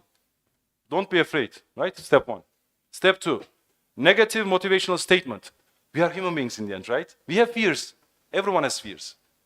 We have a business to worry about. We have political things to worry about. Maybe media, this and that, popularity, social pressures, blah, blah, a lot of things. Say, al-mawtu haqqun. In the end, we're going to die, guys. We're going to die, right? Don't need to worry and talk so much. We're going to die in the end, right? It's going to end up in the grave. It doesn't really worth it so much. Demonstrate why secular temptations are vain and void. Remind of the reality of death and what it implies.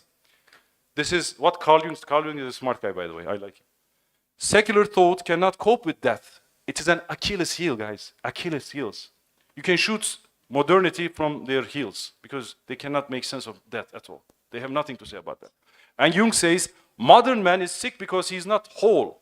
He is not whole because he is not at ease with himself. Modern man doesn't want to die, but he doesn't know how to live. And he doesn't know how to live because he doesn't want to die. It's very tragic. It's very tragic, really dramatic and tragic. Okay, step 3. Epistemological statement. Demonstration of enlightening meaning based on Quran, Hadith, wisdom, and fitrah. Go to your fitra as social scientist. Fitra on all levels. And reveal order and beauty rather than monkey philosophy and their infinite number of monkeys typing Shakespeare, right? Reveal their absurdity and put your order and beauty in front of them. And let them choose. If they want to be monkeys, there's nothing to do with it. Hidayah comes from Allah, right? And finally, lovely, experiential statement. Describe what happens if you submit your will to Allah. If you become the woman or the man that Allah wants you to be, tell people what type of a beauty is going to happen in you. What type of an experience, what type of a phenomenology, whatever you want to say. Describe the manifestations of Asma. Rahimiyya, Rahmaniyya, Latif, Jamil, peace, salam. Explain the masalih. What is good for you? And it reflects in you, but it also reflects in the society. If you see a beautiful Muslim family in harmony, everyone has its own roles, played according to Allah, the way Allah wants them to do, you will only see beauty and masalih, right? And show the mafasid, if the manifestation is blocked by a curtain. I try to go to difficult areas, like Jabbar, like Kai, because, but also try to do that, because it's also required. And do a holistically connection with consciousness, happiness, teleology, and human value. Because they are all ignoring these things. These are the core of existence, and they're denying these. That's why they're absurd. Again, this is the fourth sentence. Achilles' heel of secular ideology is ana. They have a suicidal psyche, they have dark personality and debased humanity. We should reveal that, guys. We should really be quite frank in this. Okay, so what is the significance of four sentences? I hope now, by now, I try to do my best as a student. So maybe Katre Risalesi, like the training we had in the Manay Harfi camp, I think you should start seeing it from a different angle, right? It's not like, oh, Ustad says, good Ustad, Ustad from Turkey. It's not like that. We have to really ponder upon this. We really take it seriously. It's a recipe for us. We are sick. Malays of the Ummah, we are sick. We have to fix this. So, why is it significant? Because it's methodic, it is systematic, it's algorithmic almost. Algorithmic. Second, it's holistic and comprehensive. It doesn't leave motivational aspect. It doesn't only focus on intellectual aspect. It creates a whole. It's motivational, it's experiential, relational, and emphasis on ana. Couple of more slides and I'm done. So what other subjects you can apply this framework? Gender, nationalism, historiography, anthropocentric epistemologies, political philosophy. The most famous political philosopher starts their whole theory by human nature. They first make a claim on human nature, but they don't know human. They don't have ma'rifat al-nafs. Man arafa nafsahu fakat araba rabbahu. They have no clue about their nafs. They're just, human beings are by nature satanic. Human by nature evil. They just conjunctions, nothing else. Environment, modernism. Okay, and this is, I hope it's the final one, yes. Okay, relevance to contemporary Muslim intellectual life. So why is this relevant? First of all, it's a comprehensive formulation of articulating desecularizing narratives and discourses in multiple fields. So it helps us to formulate desecularizing narratives, right? And it helps us counter ideological propaganda, indoctrination, and brainwashing with epistemic and motivational conviction. So we will not only have epistemic, but we will also have motivational conviction if you follow that sequence method. Third, highlighting and reminding us of the negative motivational aspects, death as secularization, Achilles' heel. Fourth, promoting epistemological submission to the one and only nurturer. How am I supposed to read this thing or event? This will give us this discipline. Manay Harfi. Why did we say 200 times Manay Harfi in this conference? Because it teaches us how to read things and events the way Allah wants us to read it. Ikra bismi rabbika allazi khalaq. So how are we going to do this? It's the starting point of Islam, right? Fifth, emphasizing the centrality of ma'rifat al-nafs. So I want to say a couple of words and then I'll finish. Consciousness and teleology are also Achilles' heel of secular ideology. We should remember that. And we must reclaim the ana. Sisters, brothers, for those who's going to do masters, PhD, please reclaim this ana. How come in 2023, when you look at Islamic psychology literature, you cannot find more than a couple of books? 2023. And I can guarantee that there are millions of psychotherapists working on the field fixing the kids that the Western ideology broke using the information generated in the West. They don't know even what to do with human nafs. What type of ummah are we in? That's really ridiculous. So you should go and understand who you are first, right? Man arafa nafsehu faqad arafa rabbahu. If you don't believe in that, don't say this word. Man arafa nafsehu faqad arafa rabbahu. We don't know anything about ourselves. We should read ustaz and we should go through all like cognitive science, psychology. These should be our strongholds. We should have a claim to honor, right? We believe that we are created purposefully, but there is no one who's interested in so. Professor Alparslan was saying we could not even convince young Muslims to go to social sciences because they're going to go astray. No, some people should go there, should unlock these, keys or doors. So, just the last one's reading and finishing. We believers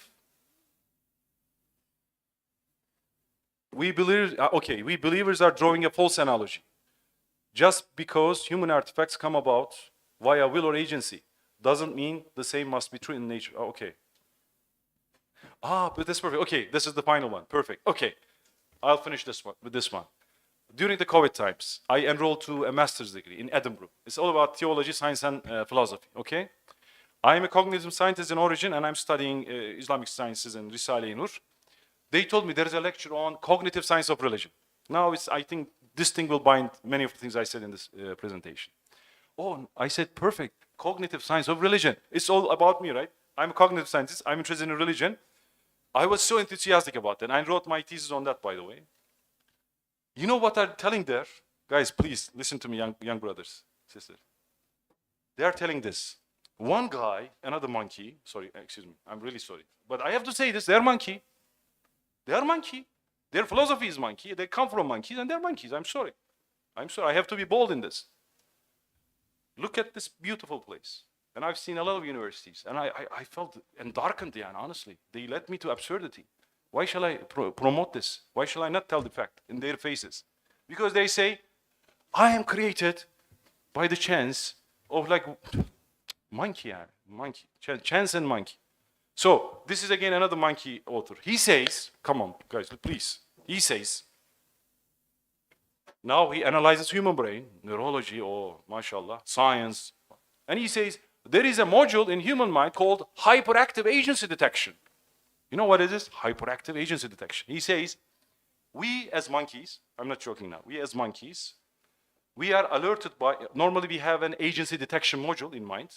For example, when there is someone is coming, we protect ourselves because we believe that's an intentional act, okay? Yeah, things are intentional in life, right? If someone puts this here, I will think, this is brought my brother, right? By my brother, someone, right? So I will think that is an intentional act in the nature. And it says, this module is metamorphosed and started being hyperactive, such that it also started thinking that the world is also created in this way. Wow, do you understand that? He says, because we as monkeys, like the ancestors of the monkeys, because when someone brings something here, they will think, okay, this must come here by an agent, like a human agent, like an animal, right? If something is coming here, someone should be bringing that. Otherwise, if I don't believe in that, this is another contradiction. If I don't believe in that, okay, I'm seeing like the paws of a lion, well, I think it's created by itself, by chance. So I don't need to worry about that, right? Yes or no, right? If I'm seeing a paw of a big giant lion, and I don't think that it is done by a lion agent, then the lion will eat me, right? This was monkey time. So by time there was some other random stuff in the brain, and I started expanding this, extrapolating this. Oh, if this power is generated by this lion, this world should be created by some big power, right? Our session ended 5 minutes ago. Yeah, let me okay. And he says, look, he uses the science So of I have to stop you now. Stop, just another, yeah. Yeah. Because I have to stop the session. That's why I have to stop you also. Really, no time for questions? One sentence to Wrap up. conclude. Okay, so I went to the same subject, okay? I started analyzing the same subject. And I realized one thing. Allah created this world, the universe, as one God. And you can say Tawheed al-Khallaqiyya, right? There is oneness in creation.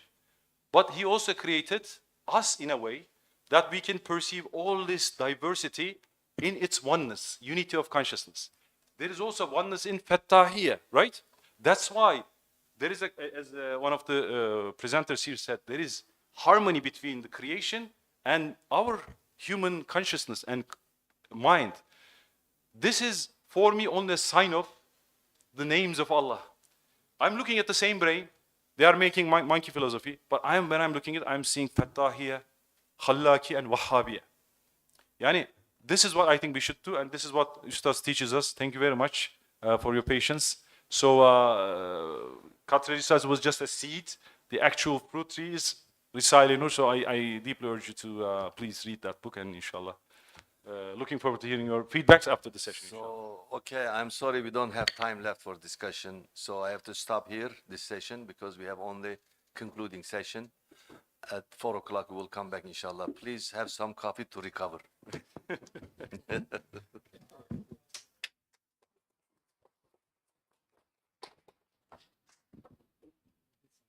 So it's Asr time now, or they want, so we don't. Ya, mau sholat dulu.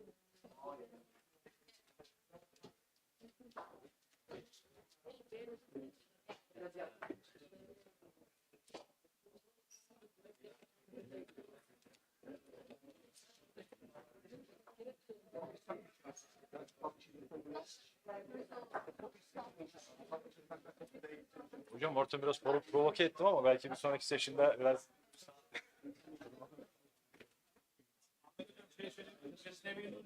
Üç ay içinde basacağını söyleyebilirim. Değil mi? Aa, ciddi mi? Arapça biliyoruz zaten, ben niye basıyorsun? Bu ekibe yani Arapçasını dağıtabiliriz ya. Arapçasını bilirler yani. Bunları dağıtabiliriz. Dağıtamayız da. Ama da var.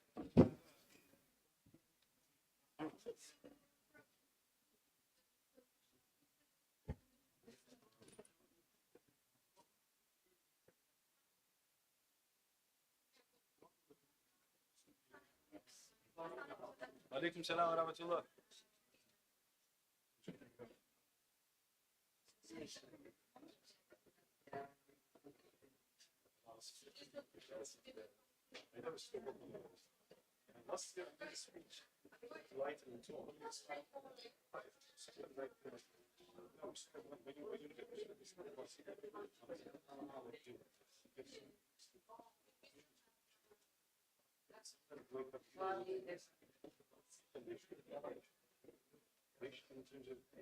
terms of the reactions coming out of it.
all the part Yeah. of it, but Today brings that's exactly. I think we should do that.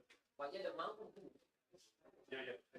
Let's you're not surgeon, no? You take the brain out.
15 we will stop, inshallah, for sure.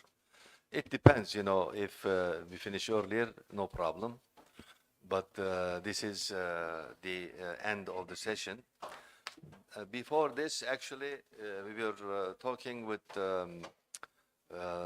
our rector here, Professor Hamid. He said whether we can have, you know, book as a result of this or not. Actually, it would be good if you, I'm sure many of you had inspirations from so many discussions. So what came to my mind is yesterday, actually, Dr. Adi's, you know, presentation was very good. I like the title, in his title, that he's using scientific appreciation of nature. I said maybe something Islamic perspective in cosmology and scientific appreciation of nature. Maybe with this title, and if Professor Hamid, if he appoints someone as an editor to collect anybody who wants to, not us only, presenters, anyone who wants to present a paper, and then we can see it, and then include and then edit it as a collection of articles, inshallah, in a book. Yeah. The whole discussions, you mean? Yeah. In fact, the last two books of Yeah. Justice and the Nature of Man. Yes. Yeah, and then the second book, the last book, launched this time. Yeah.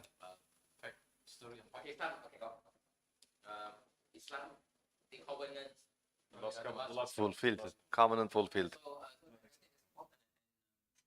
many of our discussion here explicate those short books. So going to understand the last two books of Yes. and yeah, Can you turn on your microphone? so but and another point, I think we need Husserl Phenomenology. the teacher of Heidegger. Heidegger. He talks about the life world.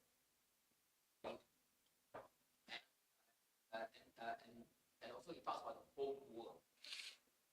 Right? So it's not just enough to have intellectual discussion like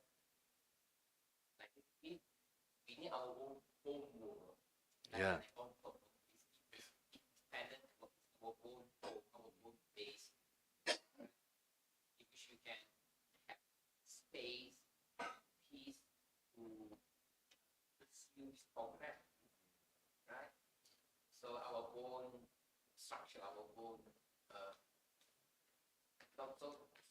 so we cannot, so long as we do not have our own world, like we lost this time, and then class is not still under, so we don't have that peace, we don't have that we can't really plan. It's hard to train people, train students to train, and it takes like a generation. So unless you're married, you get a baby, right? And if you're homeless out in the street, finish, right? So we need to have a home so that we can, so all these intellectual babies, right? Intellectual can be nurtured and grow.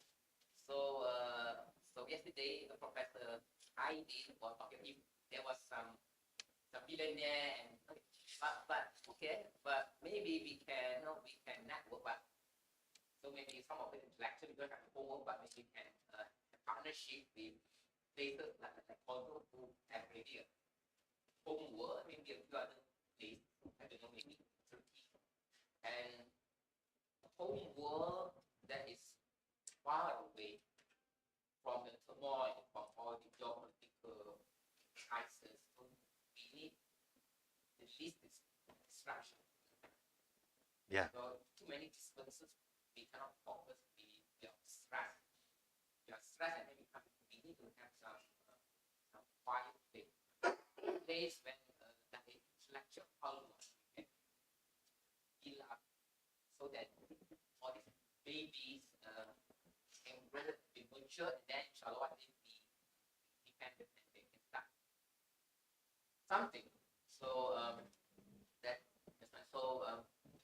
so one thing I like about Husserl is that it's his concept of the life world and home world.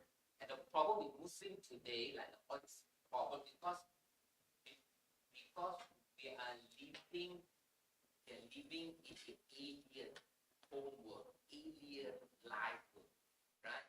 Like in the West, Muslim go to West and study in that alien home world of the modern academia. So a lot of things that are like strange to us, like normal. It's like if all your life will be crazy people, and then you think the crazy people are normal, right? But your kids go to monkey school and then monkey colleges, and monkeys are humans, so they cannot tell the difference.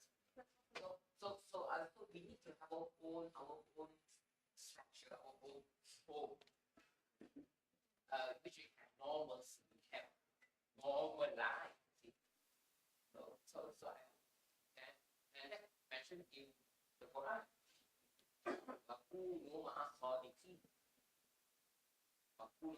Meaning we must have sohbah sadiqah. Sohbah, where we must have a place where we can cultivate righteous companionship. Not be alone, it's so separated. But so maybe inshallah, talking to Professor Arslan, maybe how we can the institute that. Yeah. For short program, I think a proposal to provide this collection of papers. Yeah, inshallah.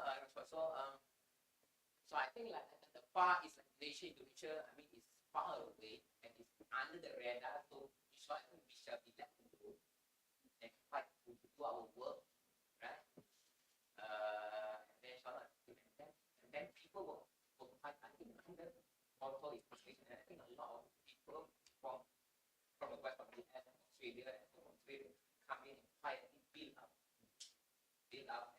and operationalize this new science. Inshallah, alhamdulillah, the last time I came, this place was just a school, right? And 7 years now, it's a university. Not yet built. And not only a university, but the top 3 universities. So that means it's very well managed. That means the people who run this place, like Professor Takashi and his team, have a very good systematic planning and vision. I think we need to strike back against the Western nation from the Far East. Yeah. Inshallah. All right. Thank you very much. If you look at the program, in the last session, we would like everyone to make a statement of resolution, which should not be more than 2 sentences if the sentences are long. If they are short, 3 sentences, okay. No problem. You can just start thinking right now. If you write it down as we are discussing, and then we can collect those, see if we can come up with, unity among those sentences and make up one general statement, perhaps could also be included in the collected articles book, inshallah. Maybe So- I say, Prof? Okay, the floor is open for discussion. Thank you so much. Thank you. Thank you, everyone, mashallah. My understanding, wallahu alam bisawab, that the understanding of the Harfi and Ismi perspectives can be applied in almost every disciplines of the knowledge and sciences. Let's say, for example, is it too long? From Ustad Ahmed, yeah. Today when he talks about the gender equation and all this stuff, For example, the Harfi and Ismi perspective is useful to be applied in, for example, the linguistic يعني, science. For example, when Allah subhanahu wa ta'ala said, أعوذ بالله من الشيطان الرجيم وقلنا يا آدم اسكن أنت وزوجك الجنة. It's Adam first is mentioned.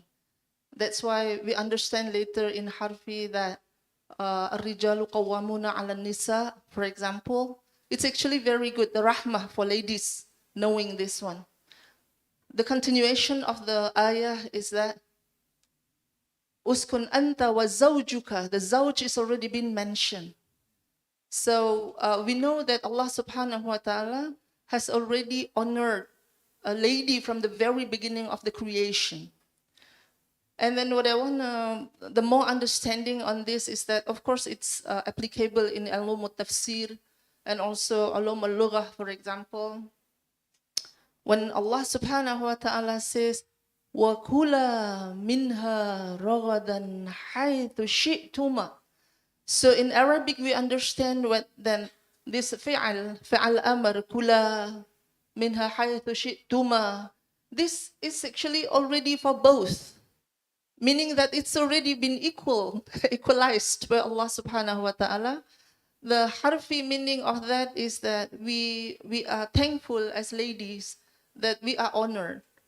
Not sure that this type of understanding that maybe if we are writing a book, for example, it's our understanding through the Harfi and Ismi in our discipline that we are doing now. So even wala taqraba, also for two. So Allah doesn't leave the lady out. Yeah, Wallahu a'lam bissawab. Thank you very much. Anybody? Yes, please go.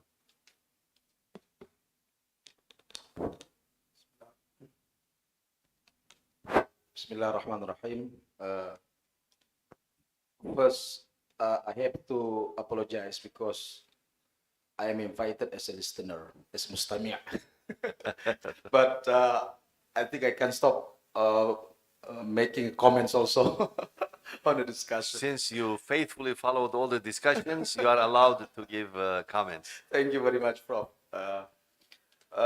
First, regarding the term used by our brother, monkey civilization, I think it's very interesting because in the Quran we found also when Allah subhanahu wa ta'ala addressed those people who are very arrogant and stubborn as kunu qiradatan khasi'in. And these people are, who do not want to obey the rules of Allah, and then Allah said, be apes, monkey. This is the first thing. And there is one interesting point made by Ar-Raghib al-Asfahani, I think in his two books, Al-Dhari'ah ila Makarim al-Shari'ah and Tafsil al-Nashatayn, in which he says that that everything is created for a purpose, for some objectives. So when that created things does not fulfill its objectives, then that name may be deprived of it. I mean, the name that is given probably is taken out from that object. So, and then we found, and then he mentioned also in the he explained later, he said, that's why in the Quran, some of the human creatures are named as an animal. Allah, for instance, said, Ulaika kal an'am, inhum illa kal an'am, mathaluhu kamathalil kalb. And other, this animal naming are given to those human creatures actually. But because they do not perform the purpose of their creation, that is to observe the rules of Allah and then to obey Allah subhanahu wa ta'ala. So, those names that are supposed to be given to them as humans are now taken out because they didn't perform their purpose of creation. So we are all, of the same thing, if we do not perform our purpose of creation, that is to worship Allah, then we are no longer human. And this is very interesting also when we look at the Quran. For those animals, Allah, we do not find any prescription are given by Allah to animals. I mean, animals should behave like this and that. We don't find such kind of things. And also for the kuffars, for unbelievers, Allah always says, "Zarhum ya'kulu wa yatamatta'u wa yulhimul amal." Yeah. So let them do whatever they want, to enjoy, to eat, whatever. And then another verse, I think, "Alladhina kafaru yatamatta'una wa ya'kuluna kama ta'kulu an'am." So those kuffars, those unbelievers, are not given any rules to them. So let them do whatever they want, but they will know afterwards. So we need to say, we are talking about those people who are against the rules of Allah, and then what Allah has prescribed to us. So they are either animals or they are kuffar. So we those are aware of our and conscious of our status. Then we are observe this, and then those people, this feminists, because they are stubborn. I mean, even if we give them evidence, as our brother Dr. Zaidi said, they are in idea. Those people, if we give them logical argument, whatever argument, they will refuse, because they do not accept. I mean, if I'm not mistaken, one time Dr. Ugi mentioned that Imam Shafi'i said that those people who this kind of idea, they just they refute, just burn these people, so that they can feel, they experience that there is a kind of burning. Actually, there is a fire. That fire is hot. Because it's fire hot, and then we give them argument, they will refuse. So just burn them, then they know that it's hot. So this is, I think, two observations that am very interesting. I think we can, connect with the presentation of our brothers, that we who are aware and conscious, as Prabhupada said, willingly and consciously observe the rules of Allah. To be obedience, aslama, as the meaning of the words indicated. So only those people that are ruled by Allah subhanahu wa ta'ala. Otherwise, we cannot argue with these people. So that's why we have to prove that what we have is right, and then operationalize, as mentioned by our brother. Because the Quran also said, وَقُلْ جَاءَ الْحَقِّ وَزَهَقَ الْبَاطِلِ إِنَّ الْبَاطِلَ كَانَ زَهُوقًا. Those battles, naturally they will disappear when we brings the truth into the front. But if we just, keep, we never show it, we never demonstrate to the people, and then the truth is concealed. And then this battle will always emerge then as if that it is true. And this is what we are witnessing today. Thank you. Assalamu alaikum warahmatullahi wabarakatuh. Alaikum salam. Yes. Yeah. So, I want to actually, I think this is it seems like everyone liked this analogy, is the monkey thing, but I think living in the West, I see, and also to be fair to Nursi, I think Nursi will disagree with this categorization. The reason he will disagree with that one is basically, if we categorize people like this, then let's say if you have a non-Muslim neighbor, how are you going to establish a relationship with them? Because then you're going to, in your hearts, in a way that you will basically dehumanize this person, and you're not going to really, have good relationship. And if you don't have good relationship, you cannot convey the message, because unless you gain the trust and love, you can't really communicate. And, like Muhammadul Amin. So Nursi rather will say this. Nursi will say, don't categorize people and say this is good and bad. Look at the attribute, the trait of people. There could be Muslims, but liar, you don't like the lying.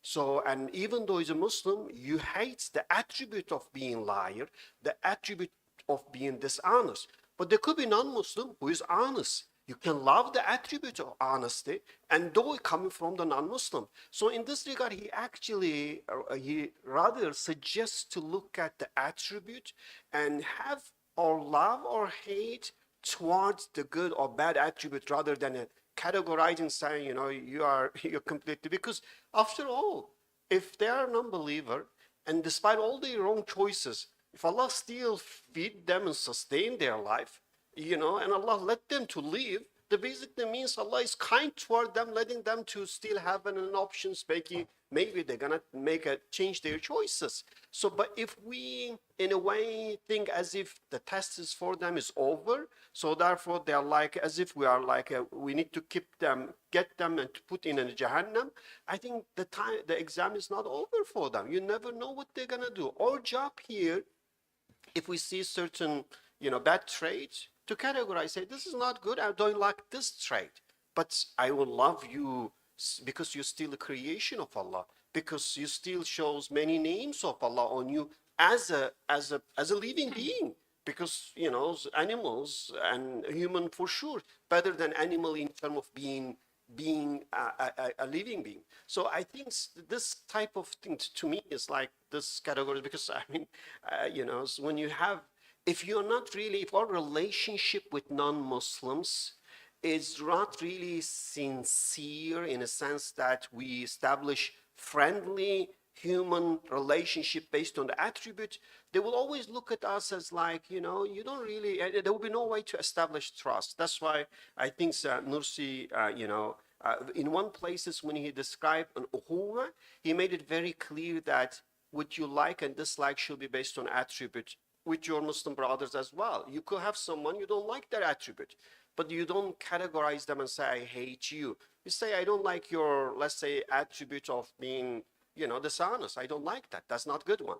But you still love this person as your brother, you know, because there are some other good attributes. So that's, I think, the part I really want to emphasize, because otherwise, you know, again, we are here, we can, you know, everyone is like the family member, right? But now imagine that we get outside. Can we speak in the same way among, let's say, if we have some things in another country among those other non-Muslims among us, can we say that? If we cannot say, then I think that means there's something wrong we're talking, because that means that what we're saying is really, you know, is not helpful, because our objective is to really you know, establish the trust and have a good communication.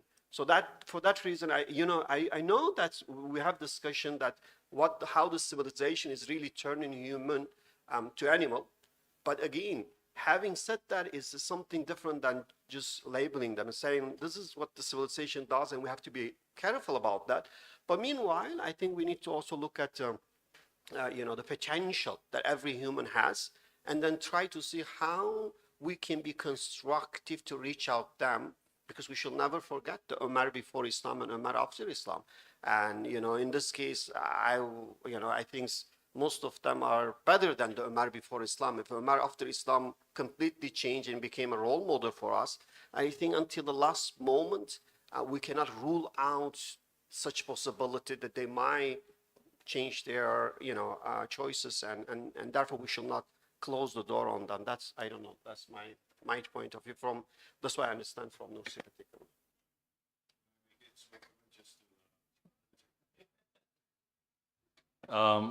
Yeah, I totally agree, by the way, but I think with a nuance, because Ustaz openly says, actually when Ustaz talks about Western civilization, he says mimsiz medeniyet, he says medeniya without mim. What happens if you take out mim? Edeniya, like monkeys, right? But Ustaz also says, this is the part I'm agreeing with Ustaz, he says in this age, to dominate the civilized, you have to convince them.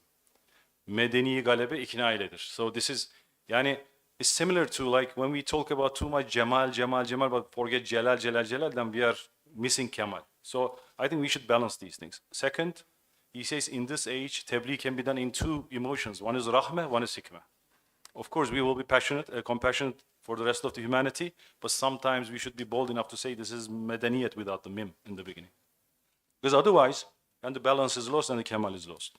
I was so passionate that I focused on the Jalal part a little more. So Ustaz corrected me. So now we have the Kamal, inshallah.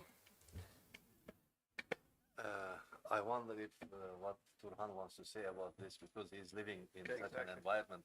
I know, because it won't be, good in that context.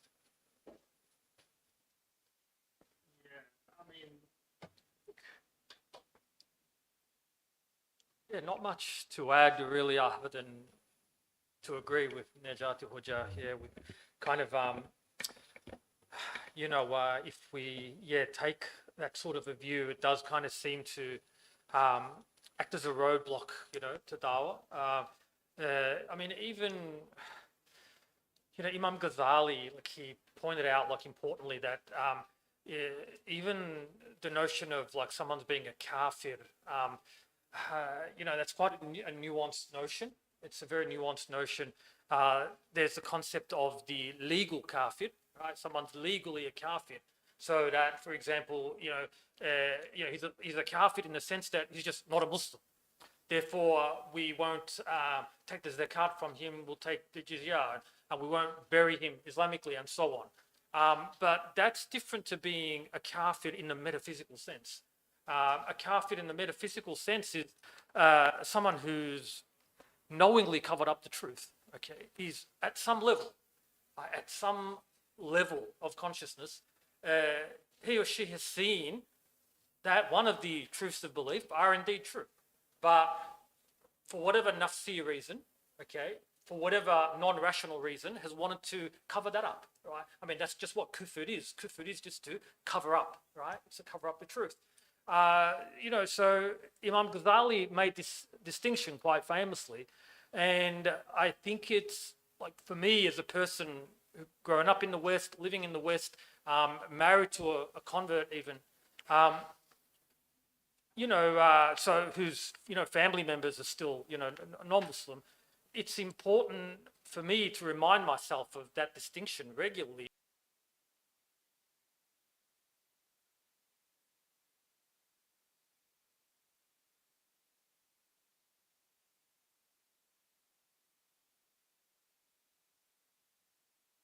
Maybe I don't have access to the gaib. Allah knows whether they're now a metaphysical kafir, and even if they are, whether they'll die in that state, as Najat has alluded to.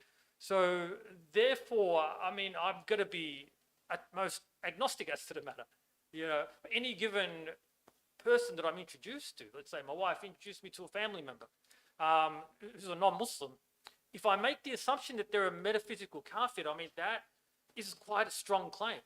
I feel it's quite a strong claim. It's to make the claim that, hey, this person has maliciously covered up the truth about Allah.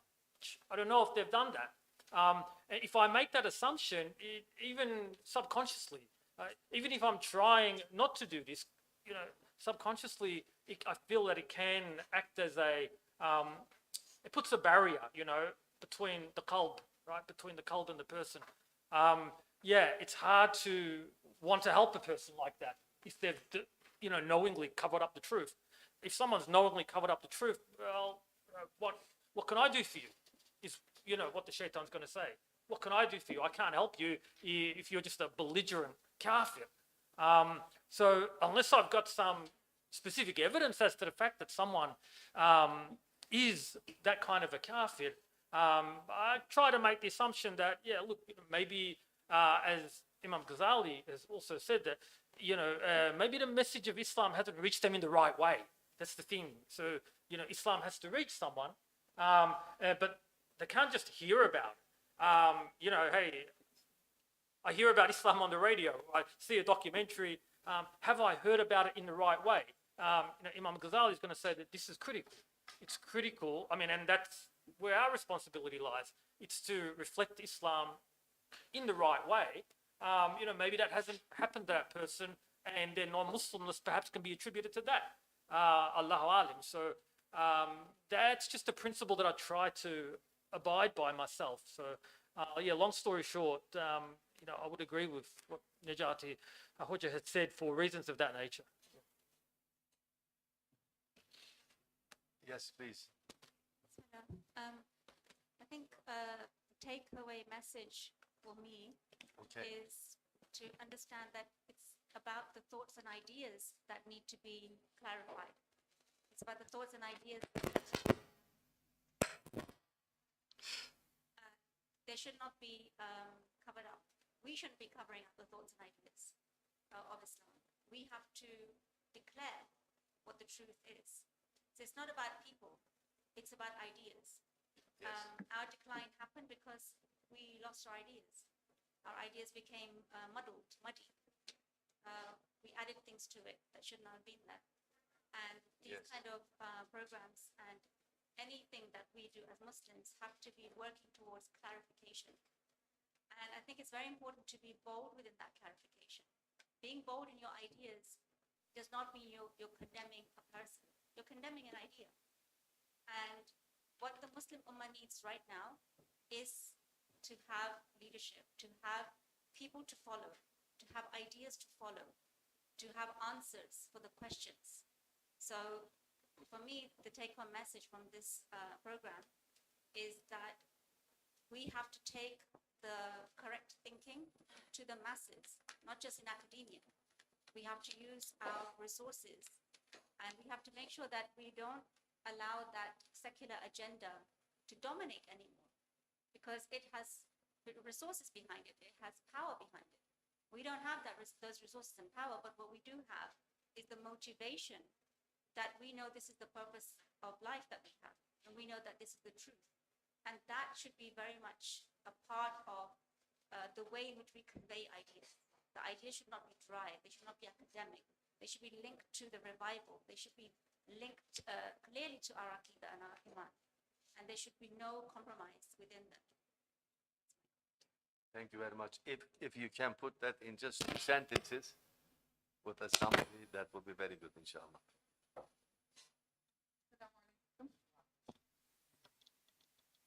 Assalamu alaikum. Thank you, sir. I think in addition to what Uzma said, this program, inshallah, is going to be fruitful for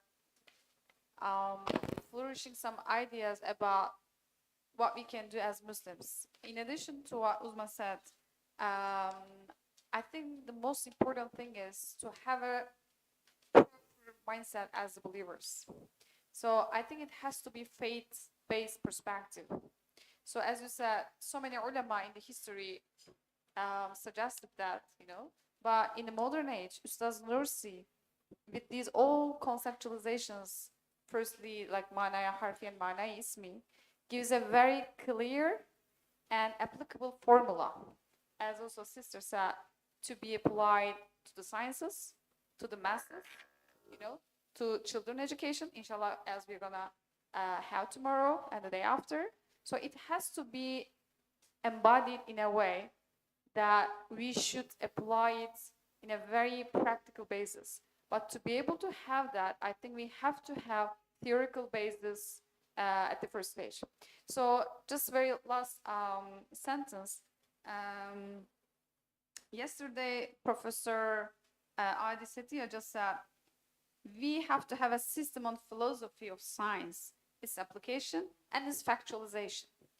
I'm just looking at my notes. So I found it very important, and I found it very basis of this workshop. So what do you think about it? Maybe for resolution part, we should come across with the idea regarding the factualization and application as a scientist here, and tomorrow, inshallah, maybe as the educators for the other program, what should we have in more practical basis and also in theoretical ground? That's also a question. Yes, Dr. Shamsuddin. Just one last remark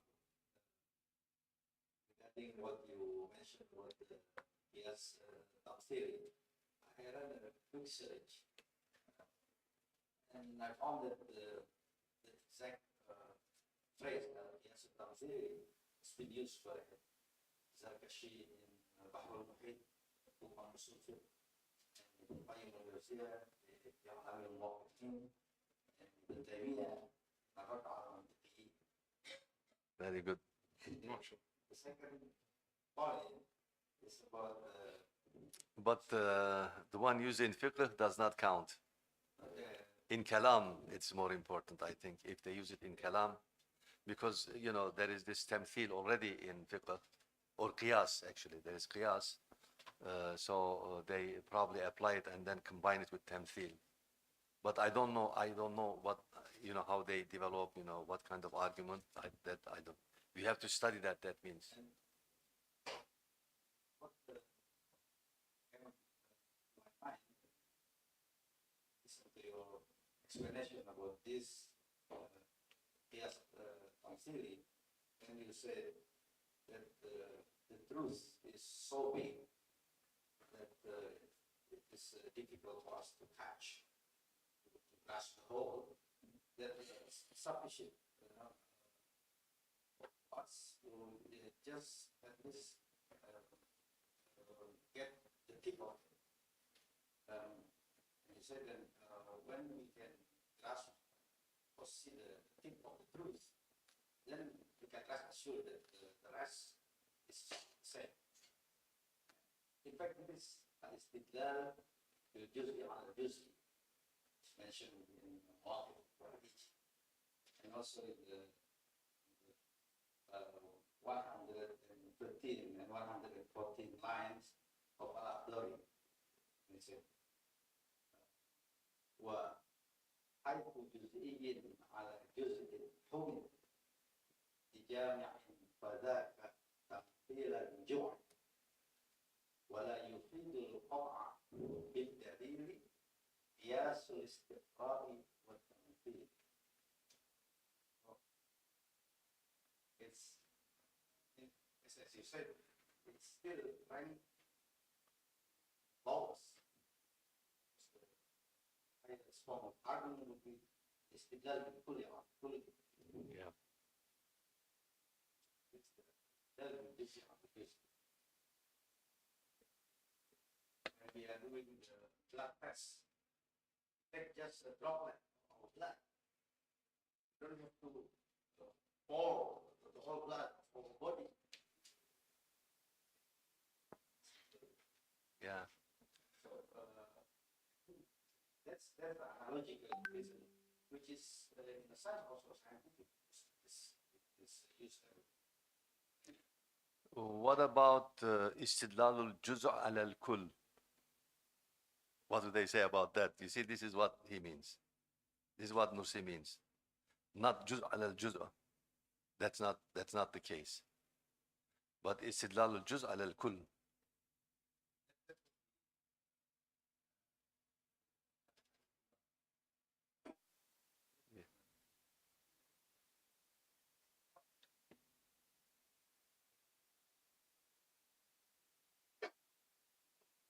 Yeah. Yeah, I think so, you know, on that part, it's really when in the Turkish original, when he mentions the tip of the truth, it doesn't mention like it shows only part of the truth. The Turkish one says that basically you see a juz'i is different than juz. Juz'i is basically, as you know, difference between juz and juz'i. So juz'i is basically is a specimen. So when you see the example you mentioned in the blood is a perfect example. That when you get a droplet of blood, and if the blood represent the kull, in this case, that droplet is enough for you to know about the blood. So when he refers to juz'i, he doesn't say juz. He says that you will see the tip of the whole or the part of the whole. That since everything is like that, so therefore that is enough for you. So once you catch that part, so therefore I think it's not like juz of juz'i, it's a juz of kulli in a way that you get a specimen and through which you can, you know the whole. You don't have to really look at the entire universe for that. That's what I think.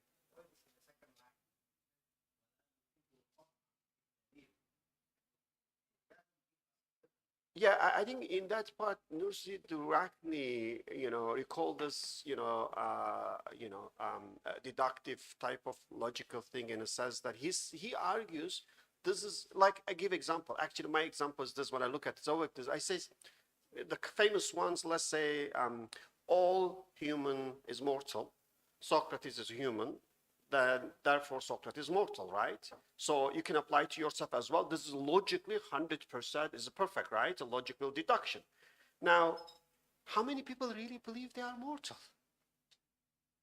Despite his when you go and read the Ernest Baker book, The Denial of That, he made very, very compelling argument that this is absolute obvious fact, but almost everyone deny when they live their life. But logically, you can deny that. It's very obvious. Everything, so you do the logical conclusion, you know you're mortal, but you don't live as if you are mortal. Why? Nursi then here says, look, this is only logical, you think about that. But now, if you, rather than that one, if you actually, let's say, try to understand that through experiential knowledge, which means that if a relative of you die, if your family member die, then now what is the certainty of that for you? So you have quite different one. Nursi will here, he argues to me what he's saying, that he takes the human psyche into consideration and says really what you conclude with the mind alone or rational alone, even if it's certain, it doesn't really make you to act as if it's a certain.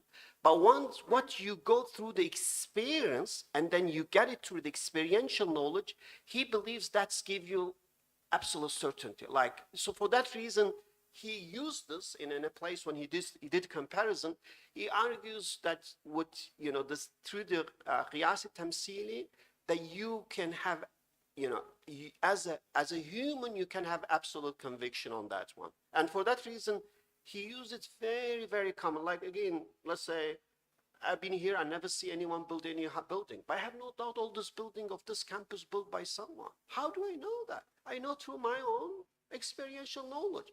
I know that the building cannot come into existence without a builder. Finish. So I don't have to ask for proof even for that. So Nursi used this kind of things that you know from the self. That's why I thought the self is at the center. And he used this qiyas tamsili. Essentially, it is used in relation to the experience of the self to bring you conviction. That's his way that he utilized. Men of us are too taught. I think men of us are too taught, man. With respect to deductive logic. All men are mortal. I mean, that all men is that's an abstraction. Right? Because I will see all men, right? From the beginning of creation to the end. So that is the abstraction. So how can that practice be more? Then I see someone that I love die in front of me. A better deduction is that I saw someone I love die. Therefore, I'm certain that I will die. I think that is more certain that all men die. I'm a man, but that feelings, that the fiction is formal, but without substance, without. So the whole problem with fact, all the that all men about we see because so far I haven't seen anyone who's not dead. Therefore, we extrapolate to all men, right? So you know, when it comes to deduction, the where based on experience, because otherwise so there okay, so content in that just people. So meaning is the language means. So I think so certainty if it's not based on some experience that certainty ultimately is psychology. What is psychological then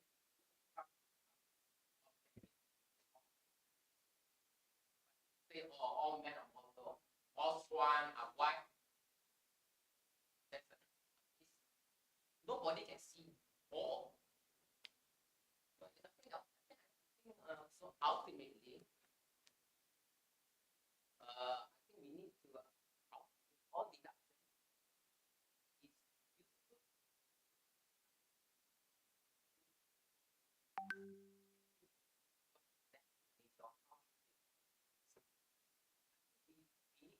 Yeah, here of distinction between deduction. I think there's so many trillions of possible moves we could go through. We just include this amount all the trillions of moves. There are only 4 or 5 sensible moves in any game, right? And how do we know that? And know that for certainty, like that's the brain. So that's not. So so deduction logic is okay, but I think that I think that two dogmatic that as you see, okay, if not deduction, then it's not certain, but that's plain and it's empty. So ultimately, certainty must based on experience, and experience is by its very nature is integral will also colorful, right? Okay. Yeah. Thank you. Yes, yes, please. Very good. Yes. How the perspective bring me to effort to realize Allah involved in activities. It brings me also what I said yesterday that scientific knowledge in Islamic science and its fiqh. It is very interesting. Fiqh, because fiqh is about al-ibad. So all activities of ibadah connected to the God. So, but unfortunately today our fiqh is disconnected to us many things. So finally, we, for example, in Ittifaq, in summer, so we find actually the problem is mostly about non-maslaha, injustice. For example, in money, for example, Imam Al-Ghazali, our ulama, when they find money, they put justice in the money, just making it. But unfortunately today, when the modern scholars, also the Muslim scholars, define money, they don't put against justice. So it is very interesting what you suggest. Yes, in this. Thank you very much. Yeah, Dr. Ugi, I think you want to say something. My Oh, very good. Very good. Yeah. My 2 sentences is that actually what I can conclude okay, from these 2 day workshop is Nafi and Ithbat. Nafi is negations Yeah. and Ithbat is affirmations. What we negate is basically the Western worldview, okay, which is explicated by from Salatas as secularism, dualism, humanism, Yeah. yeah, and then tragedy. And then the Ithbat is the Islamization. Okay? We negate Ismi and we affirm Harfi. Thank you very much. Very nice. Very nice, I think. Yes. Yeah, I will be very obedient to the chairman because we are talking about recommendation, not discussing anything. Yeah. As far as our university is concerned, our vision in university is exactly written there, bringing Islamization of contemporary knowledge. So this workshop is very important to our university, and we want to draw a roadmap of the research among the students to carry out the research on this topic. And also we also have this a postgraduate program that one subject is called Islamization and the other subject is worldview. So what if we want to include this, Nursi, Harfi and Ismi concept in our postgraduate program? So in this sense, I think we are waiting for experts from Turkey to provide us the complete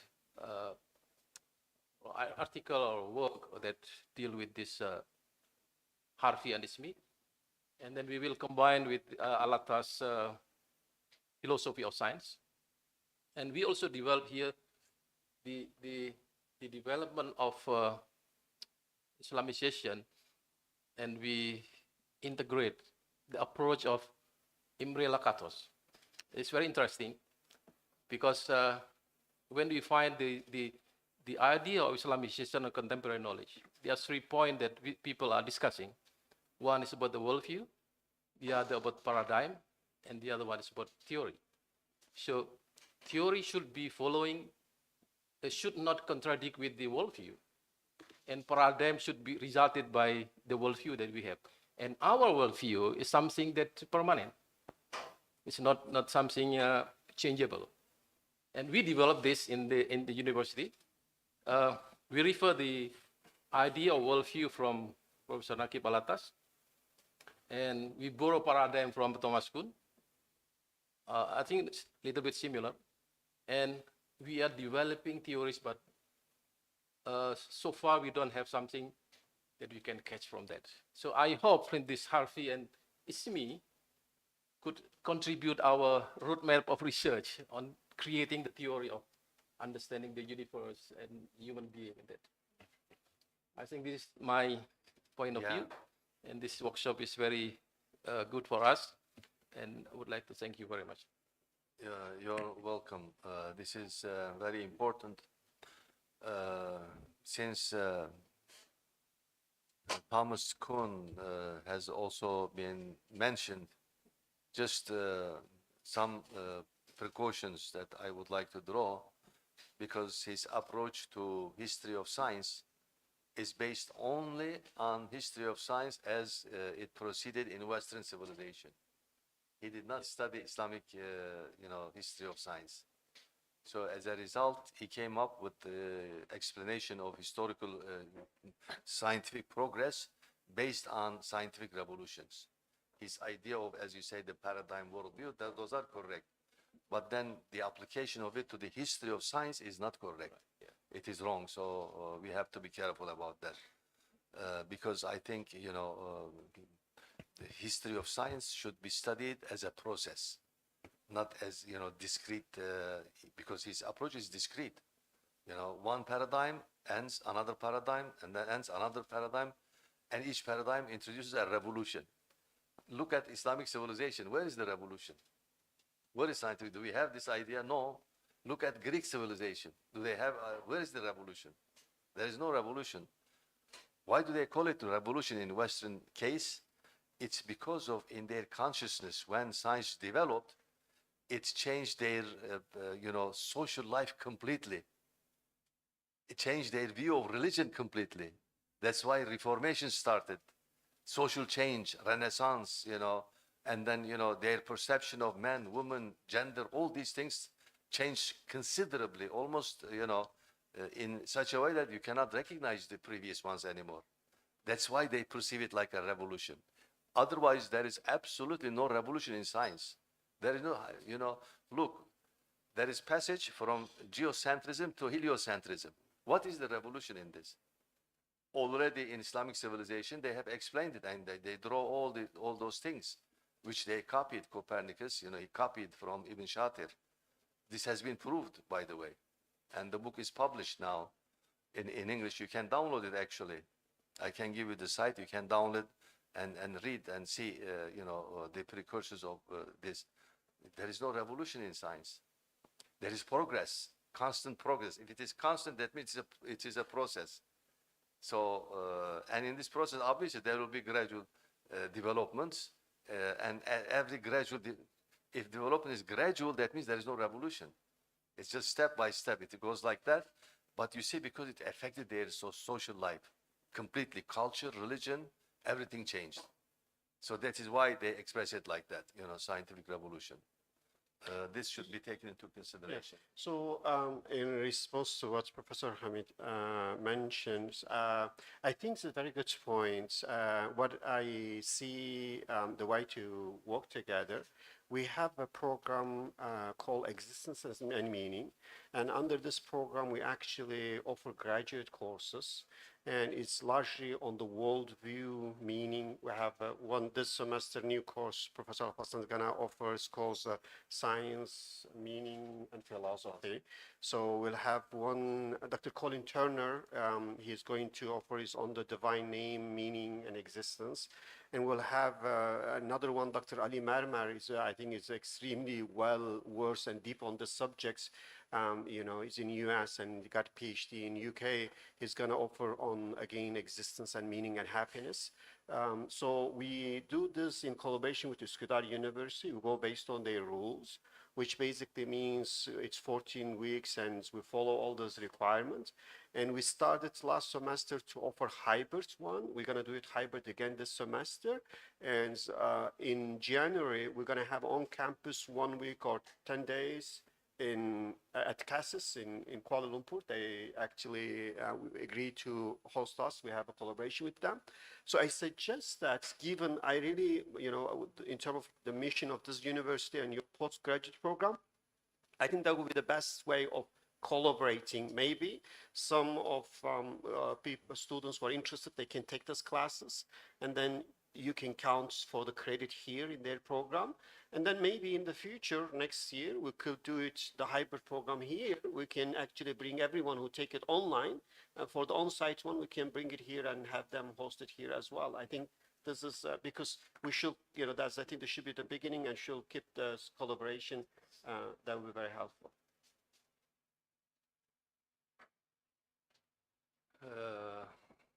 Is there someone who specialized in anthropology amongst us? An anthropologist. We are looking for an anthropologist. You know, ask this question to the whole Muslim world. Let's see if there is someone who will raise his hand. There is no anthropologist in the Muslim world. It seems like we don't like study of culture, and you know, it's very strange because I have been teaching, you know, civilization studies, usually comparatively take into consideration 5 major civilizations in the world. And then I see wherever I go, anthropologists are coming from the West, always Western anthropologists, and their idea, their approach is completely secular. They never take religion into consideration at all. Completely. I don't know if there are, maybe if I can find a believing Christian anthropologist, I would be interested in reading what he is trying to say on this, because you know the early history of humanity is completely, you know, as if, you know, we are just haphazard, just humanity sent in this world, you know, no purpose, nothing. They just develop, they run and develop their culture and continue like that. And as a result, it is humans that actually, you know, come up with the idea of religion with certain reasons. Like if you go with the Freud, they will say, you know, this some instincts, impulses, and so on. Some say, you know, social conditions. Some say because humans are scared, things are happening in nature, so they try to find something to, you know, console themselves and so on. So there is no really correct theory of religion that is developed by especially Muslims. For this reason, it's extremely important, you know, because why I asked anthropologists, I wanted to see if he or she was able to develop the Harfi perspective in his area, in his science. You know, if not, I mean, anyone, say, you know, whichever area you are coming from, have you been able to come up and say, okay, now I know what to do in my science, in my discipline? I would like to say something before we continue. if you agree with me or not, this is open for discussion anyway. We exclude Islamic sciences. They already have Harfi perspective. You know, you don't say I am studying tafsir and now I developed this is ridiculous, because it's already Harfi perspective. Because it is the Quran obviously, and Hadith also the same, fiqh. These they have that perspective. The problem is with today's especially philosophy, social sciences, humanities, especially physical sciences, and even in engineering. I don't know if there is any engineer amongst us. If you have been able to come up with a conclusion, we would be happy to listen to this. Yeah, actually, well, one brief answer to your questions. When we do this 5D thinking, we get special requests to do the things for Islamic science as well. The reason that we get such requests because they told us that essentially that we are teaching Islamic subjects in form of imposing some idea to them, and they are not accepting that. And they suggest to us that we write it in a way that they can actually understand and accept it, embrace it. It's like rather than telling them we are Muslim, you need to pray 5 times. That as Nursi did it through qiyas, through tamthil, that basically you could use kind of a different way to make them to internalize and understand it. So for that, I kind of think, I thought about this a lot. I see the way we teach Islamic, sciences in modern time as well. It should be somehow reviewed carefully, because in a way it's really imposing and say you're Muslim, therefore you need to do. Quran says, therefore you need to do, rather than providing more, let's say, wisdom-based, reason-based, of hikmah-based explanation.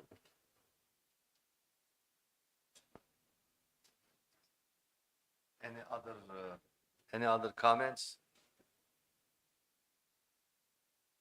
Well, I guess our aim was to finish at 5:15. It is exactly 5:15, unless again, So as I can said, we- one or two statements. I think we can, again, when we came here, and I think we really came here with a big, a good intention, big hope, because there is a big need for that one.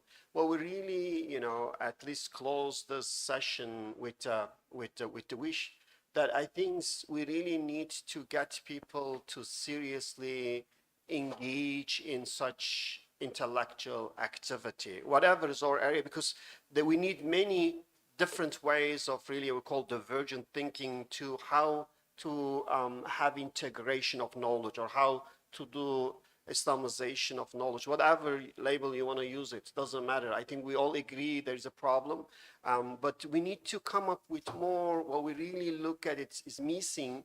I think we get to a certain level through Nasser, Al-Atas, Nursi, but we need to move to the next phase in which we come up with a practical models which we can actually produce some education material and develop certain models that can be really utilized in practice. So for that reason, I suggest that, whatever your area is, that you can think in terms of the Harfi perspective to see how it could be applied to your area, whether it's a social science, things how you can apply those to social science. It's a physical science, things how you can apply that. We have some economists, think how you can apply to economics, because if ultimately everything is an ayan and everything has to be presented within the Tawhidi worldview, and I think we need to really, everyone within their area is a kind of, I will say, is really moral and intellectual obligation.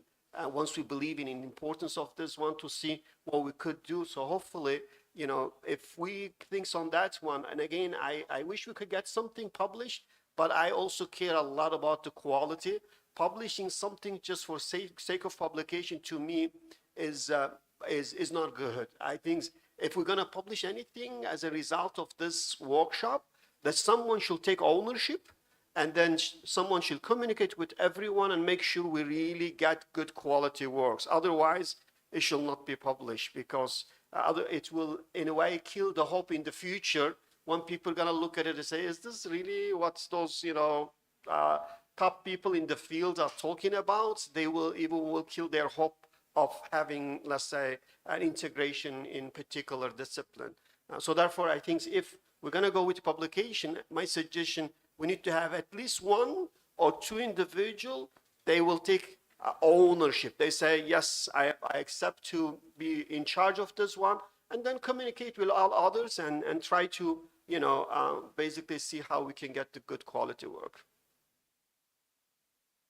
So, Hocam, based on your sayings, maybe if Professor Hamid Zarkashi allows us as coordinators, maybe we can push you, our professors, to have that papers in a very suitable time, because we are students and we want to know, maybe we are the scientists of the future, we want to know how we can deal with all this stuff. Alhamdulillah, we have the theory, we have the conceptualizations in our hands, but we need to know, as you said, how we can apply in economics, or for example, I'm PhD candidate in history, how can I apply it in the history?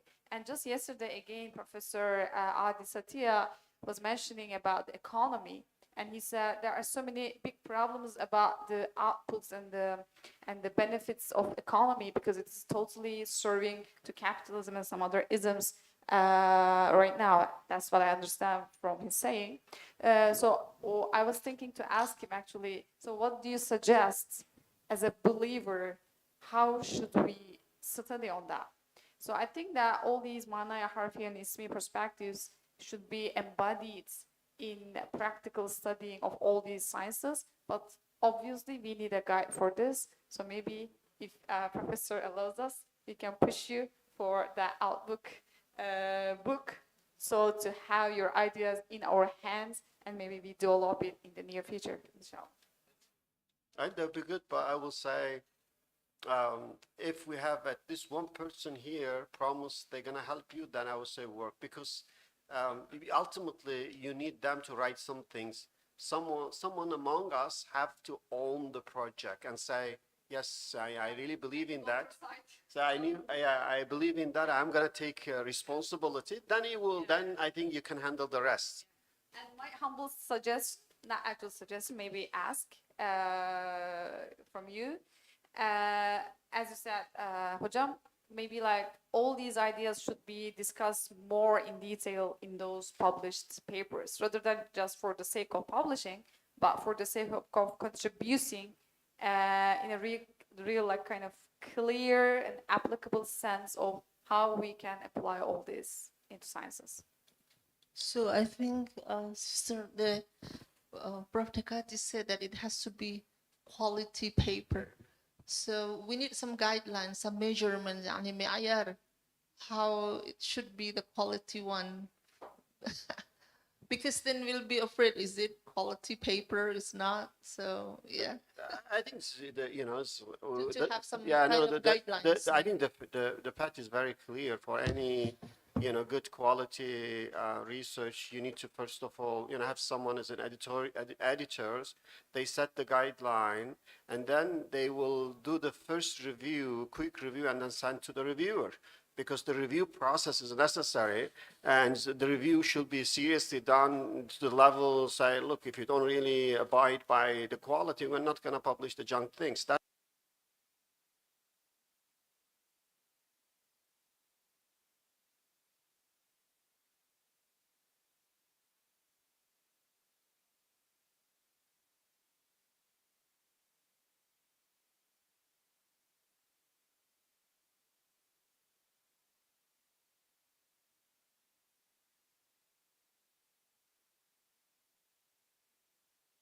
Based on that, I'm going to make decision. I think that would be perfect. That's really the scientific way to do that. Otherwise, it doesn't work. It's if like, oh, anyone join here, you write whatever we're going to publish, doesn't work. Which means you send for review, you get it, and based on the review, you decide or ask for revision or decline it.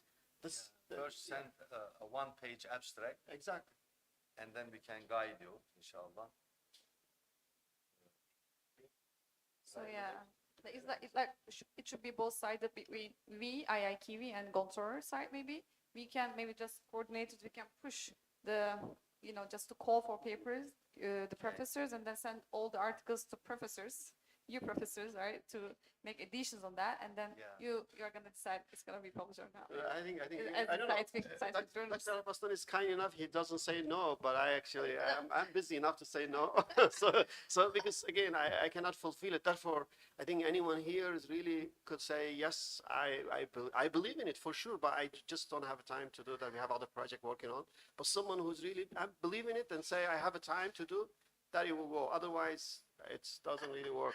Here, We need one volunteer say yes. here we call it usus prof. He's retired, he has a lot of time. I think so. I was thinking same as well. I think he's a perfect fit for that if he acknowledge.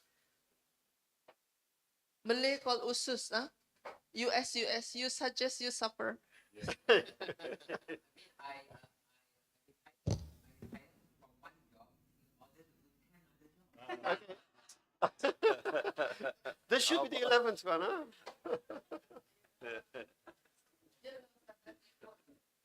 Yeah. Huh? Oh yeah. He is. But I think Muslims are dying not because of the lack of food, because of lack of idea. You need to farm the ideas. That's plant some good ideas, I think. But actually, we can start with the papers that were already presented. Right? Because the most important thing, so the most important thing about the ownership is that it centered themselves, myself, Aslan, so on. You own the paper, right? Yeah. But what I can guarantee to you on that, personally, own my paper, and within lab that out proper paper, take into consideration all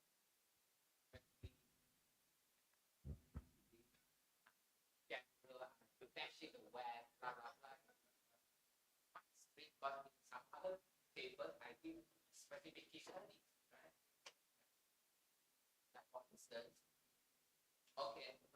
Given our makna Harfi framework, right, we can actually look to the web, and there's some marginal school of thought in economics, agriculture, medicine that conform to a large extent our makna Harfi, like for example, economics, ecological economics, right, that pre-embed the economic ecology. See the economy as part of the larger economy of Asia. And in farming, there are many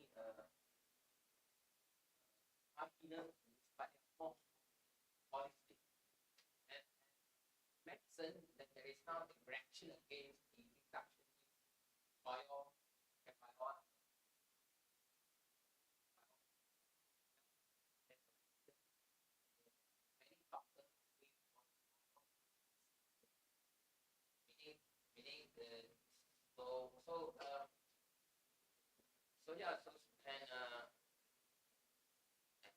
and part of that process is, I think you mentioned yesterday about is that through this process, this makna Harfi framework begin to cover our way of these kinds of enterprise. How do we do field of ilaha, or how we do at result, right? And so on, and then we can kind of like take the best from the web. From once we know our tradition, then we can take the best from the web. Like last time, we took the best from the Greek, from Chinese, when put for our framework of our hard form. And Professor Sakashi mentioned Lacan was one of the 4 or 5 great philosopher of science, and I like Lacan. He affirmed the importance of the worldview that give rise to the science, the theory, and then the method, all begin with the worldview, and the worldview is the hardcore of the hardcore assumption behind every discipline, right? For the Muslim, then that the hardcore, okay, our worldview, if you are non-Muslim, you have your own hardcore, but that is the hardcore belief that underpin all science from that hardcore, then that produces, that generates the kind of theory that try to map the hardcore to the real world, right? And so I think because the point is that I think we can begin with personal ownership of the papers by presenting. So you forward 5 or 6 presenters come out, and then the idea of a book, right? Yeah. But at least I can invest, at least I'm sure I'll have time to take ownership of my paper and make it good. Then each of us can take ownership. Then we have a paper. Yeah. We can have a book and start with that, and that will inspire the next round of conference, right? Yeah. Very good. Very good. Okay, now I would like to thank again our host for giving us this opportunity. We came and we enjoyed everything here. Excellent, comfortable, everything so nice. We would like to thank in the person of Dr. Hamid to everyone who is involved in this. All the Gontorians running after us, constantly helping and so on. This was great, really. So as a result, I would like to give the last concluding remark to him and then close the session.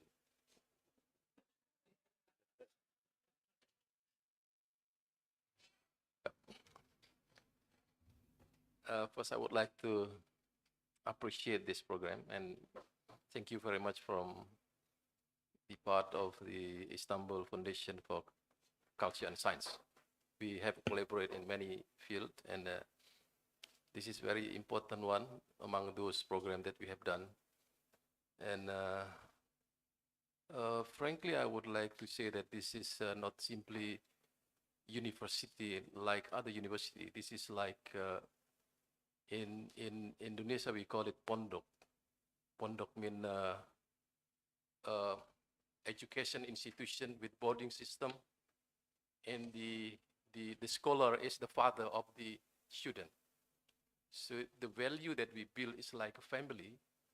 So we used to say to all guests that come to our campus, ahlan wa sahlan.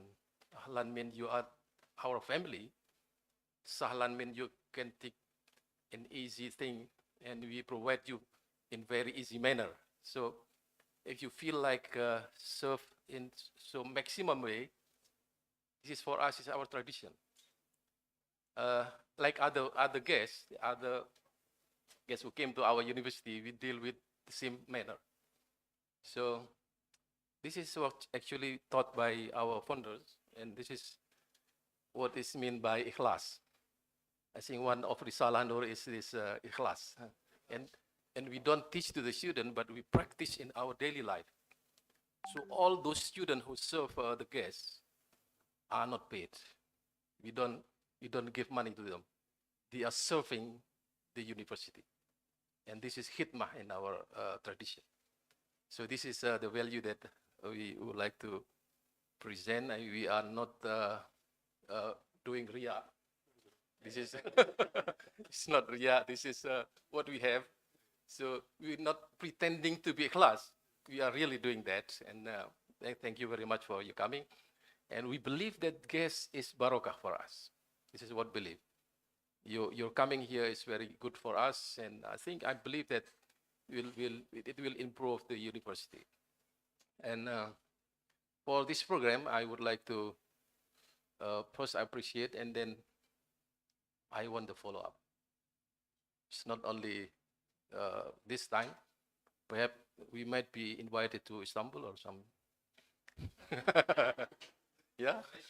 or Malaysia with IKIM. Yeah, I think this has become a community, scientific community that we should build day by day. I think when we have written papers, then we can collaborate. And then I think in the future, it will be growing into discourse and scientific community that talk about Islamic science. This is what I can say.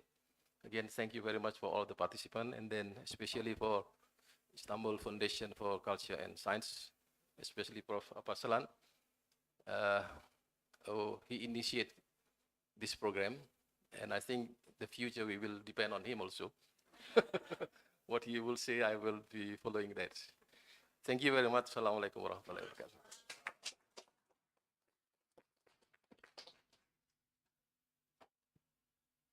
Assalamualaikum warahmatullahi wabarakatuh. So for all participants, we invite you all to have a last session, taking photo session. Also, in the stage we have 2 rows. Yeah. Yes. For the speakers, we stand up here. Oh, we stand up here, then the other. Oh, yeah.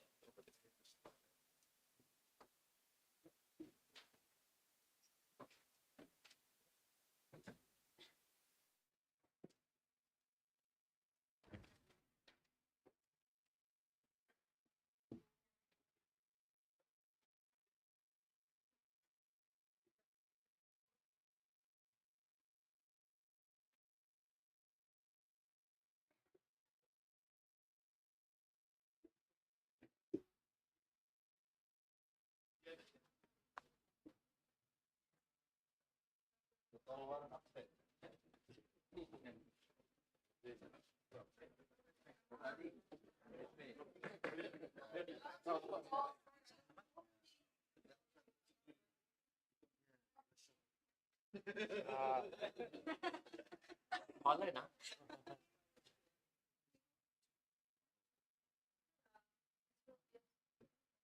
We want the tallest to be here.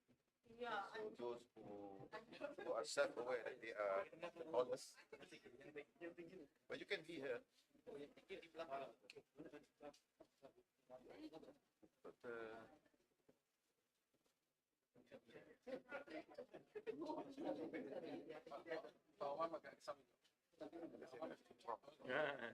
brother, you should be here. Look at this here. There's space.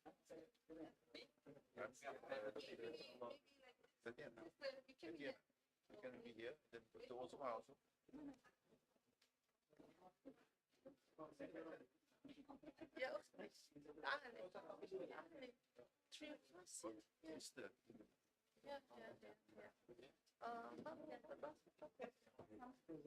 Mana tu saya tak usah sama 0.4 kan 0.5 works. Sama mana? Apa? I think so.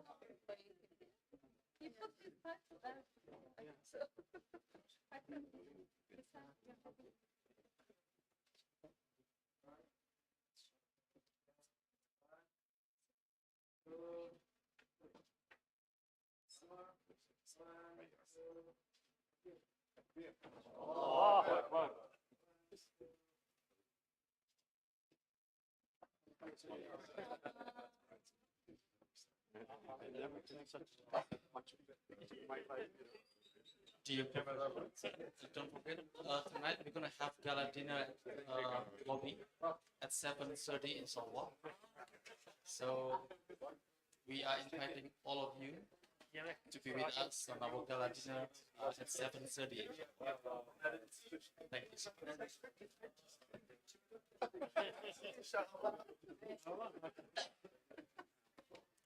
I said, we need to make the government culture perspective. One.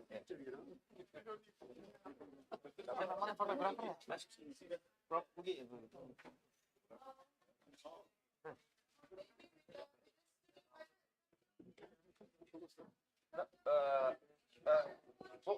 Mau yang insist dulu tuh bentar.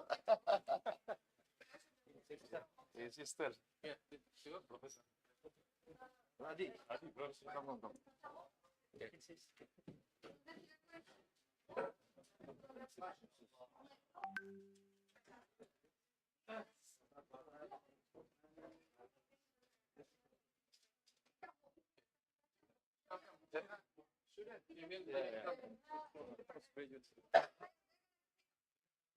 Mereka belum.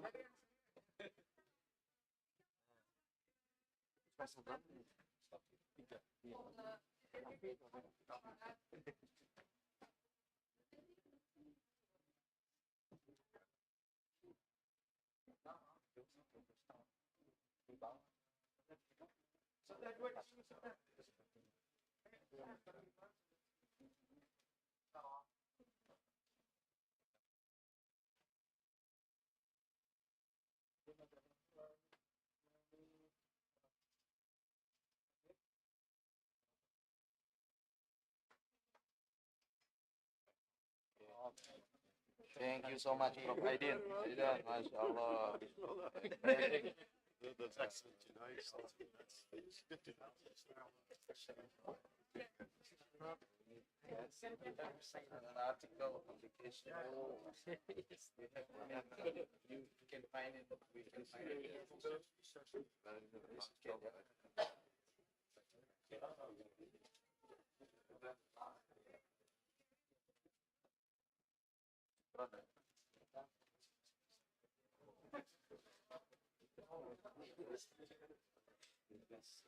Pencil.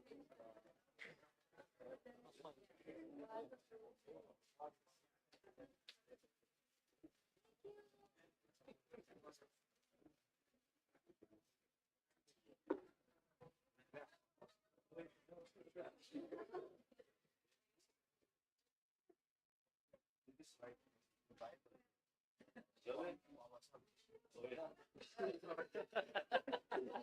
The New Testament.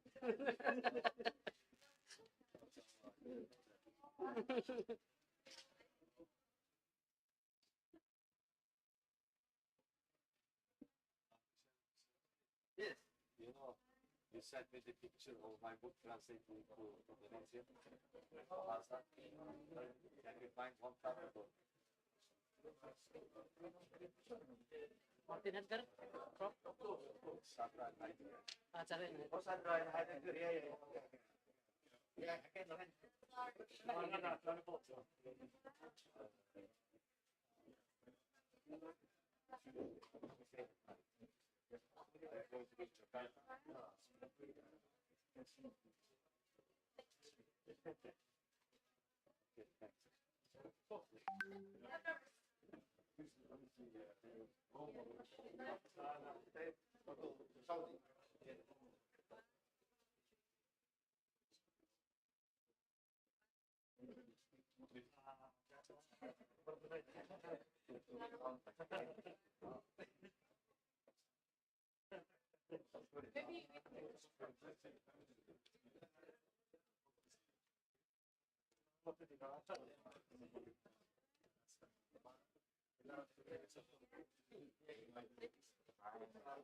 You're accepted. Okay. You can go back to your room.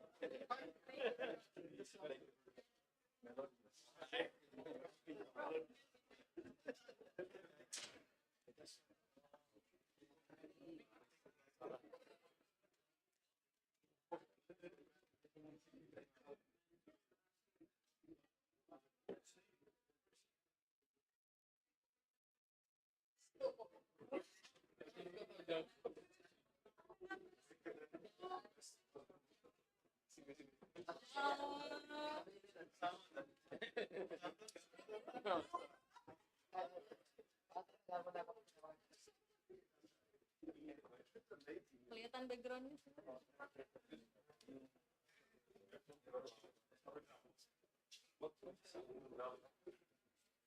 Lanjut lah, kelihatan backgroundnya semua.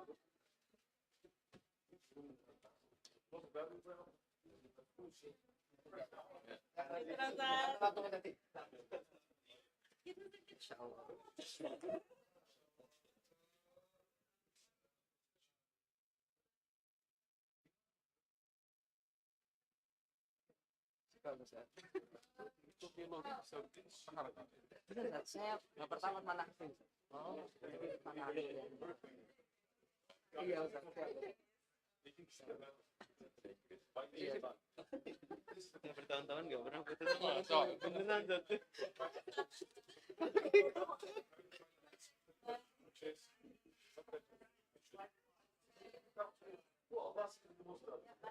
Karena foto saya sama itu semester 5 mahasiswa.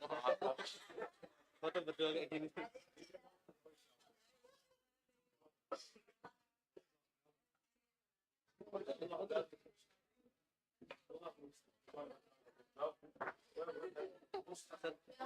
Ada request dari satu Islam, beliau tapi katanya nggak bisa mengucapkan.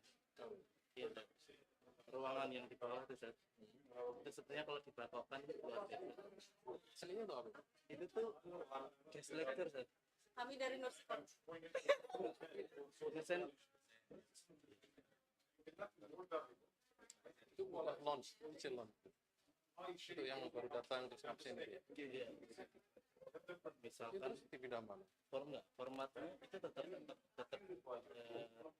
teacher launch. Oh gitu. Kan tinggal duduk situ terusnya meja tetap buka. Cuma ada seraknya tambah bagus. Saya kalau pening-pening tinggal baca risalah. Ini satu sama satu. Kawan yang lain juga boleh. Iya. Nggak harus di sini. Tanya PPAK dulu. Nanti kita tidaknya ngomong kantung dulu. Iya. Insya Allah sampai jadi. Telat ini. Ini nih.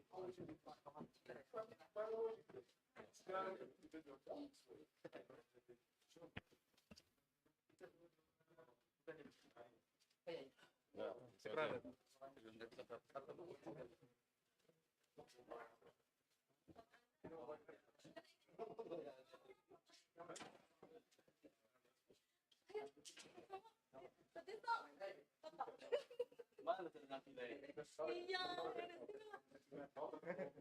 Hari pagi sudah ngambilnya paling tinggi. Kenapa? Enggak, tuh bayang lupa udah biasa. Cepet yuk. NC.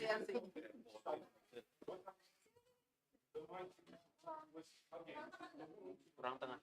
Ayo Harfi. Terakhir ya. Nah, tamam jiran pakai. Kalau HP anak jelek mau ganti.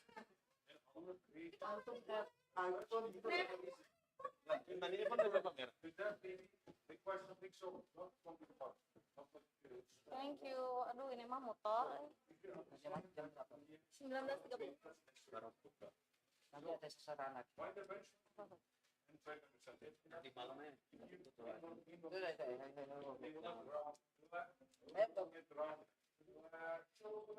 Tolongin. Oke. Syukran. Masih.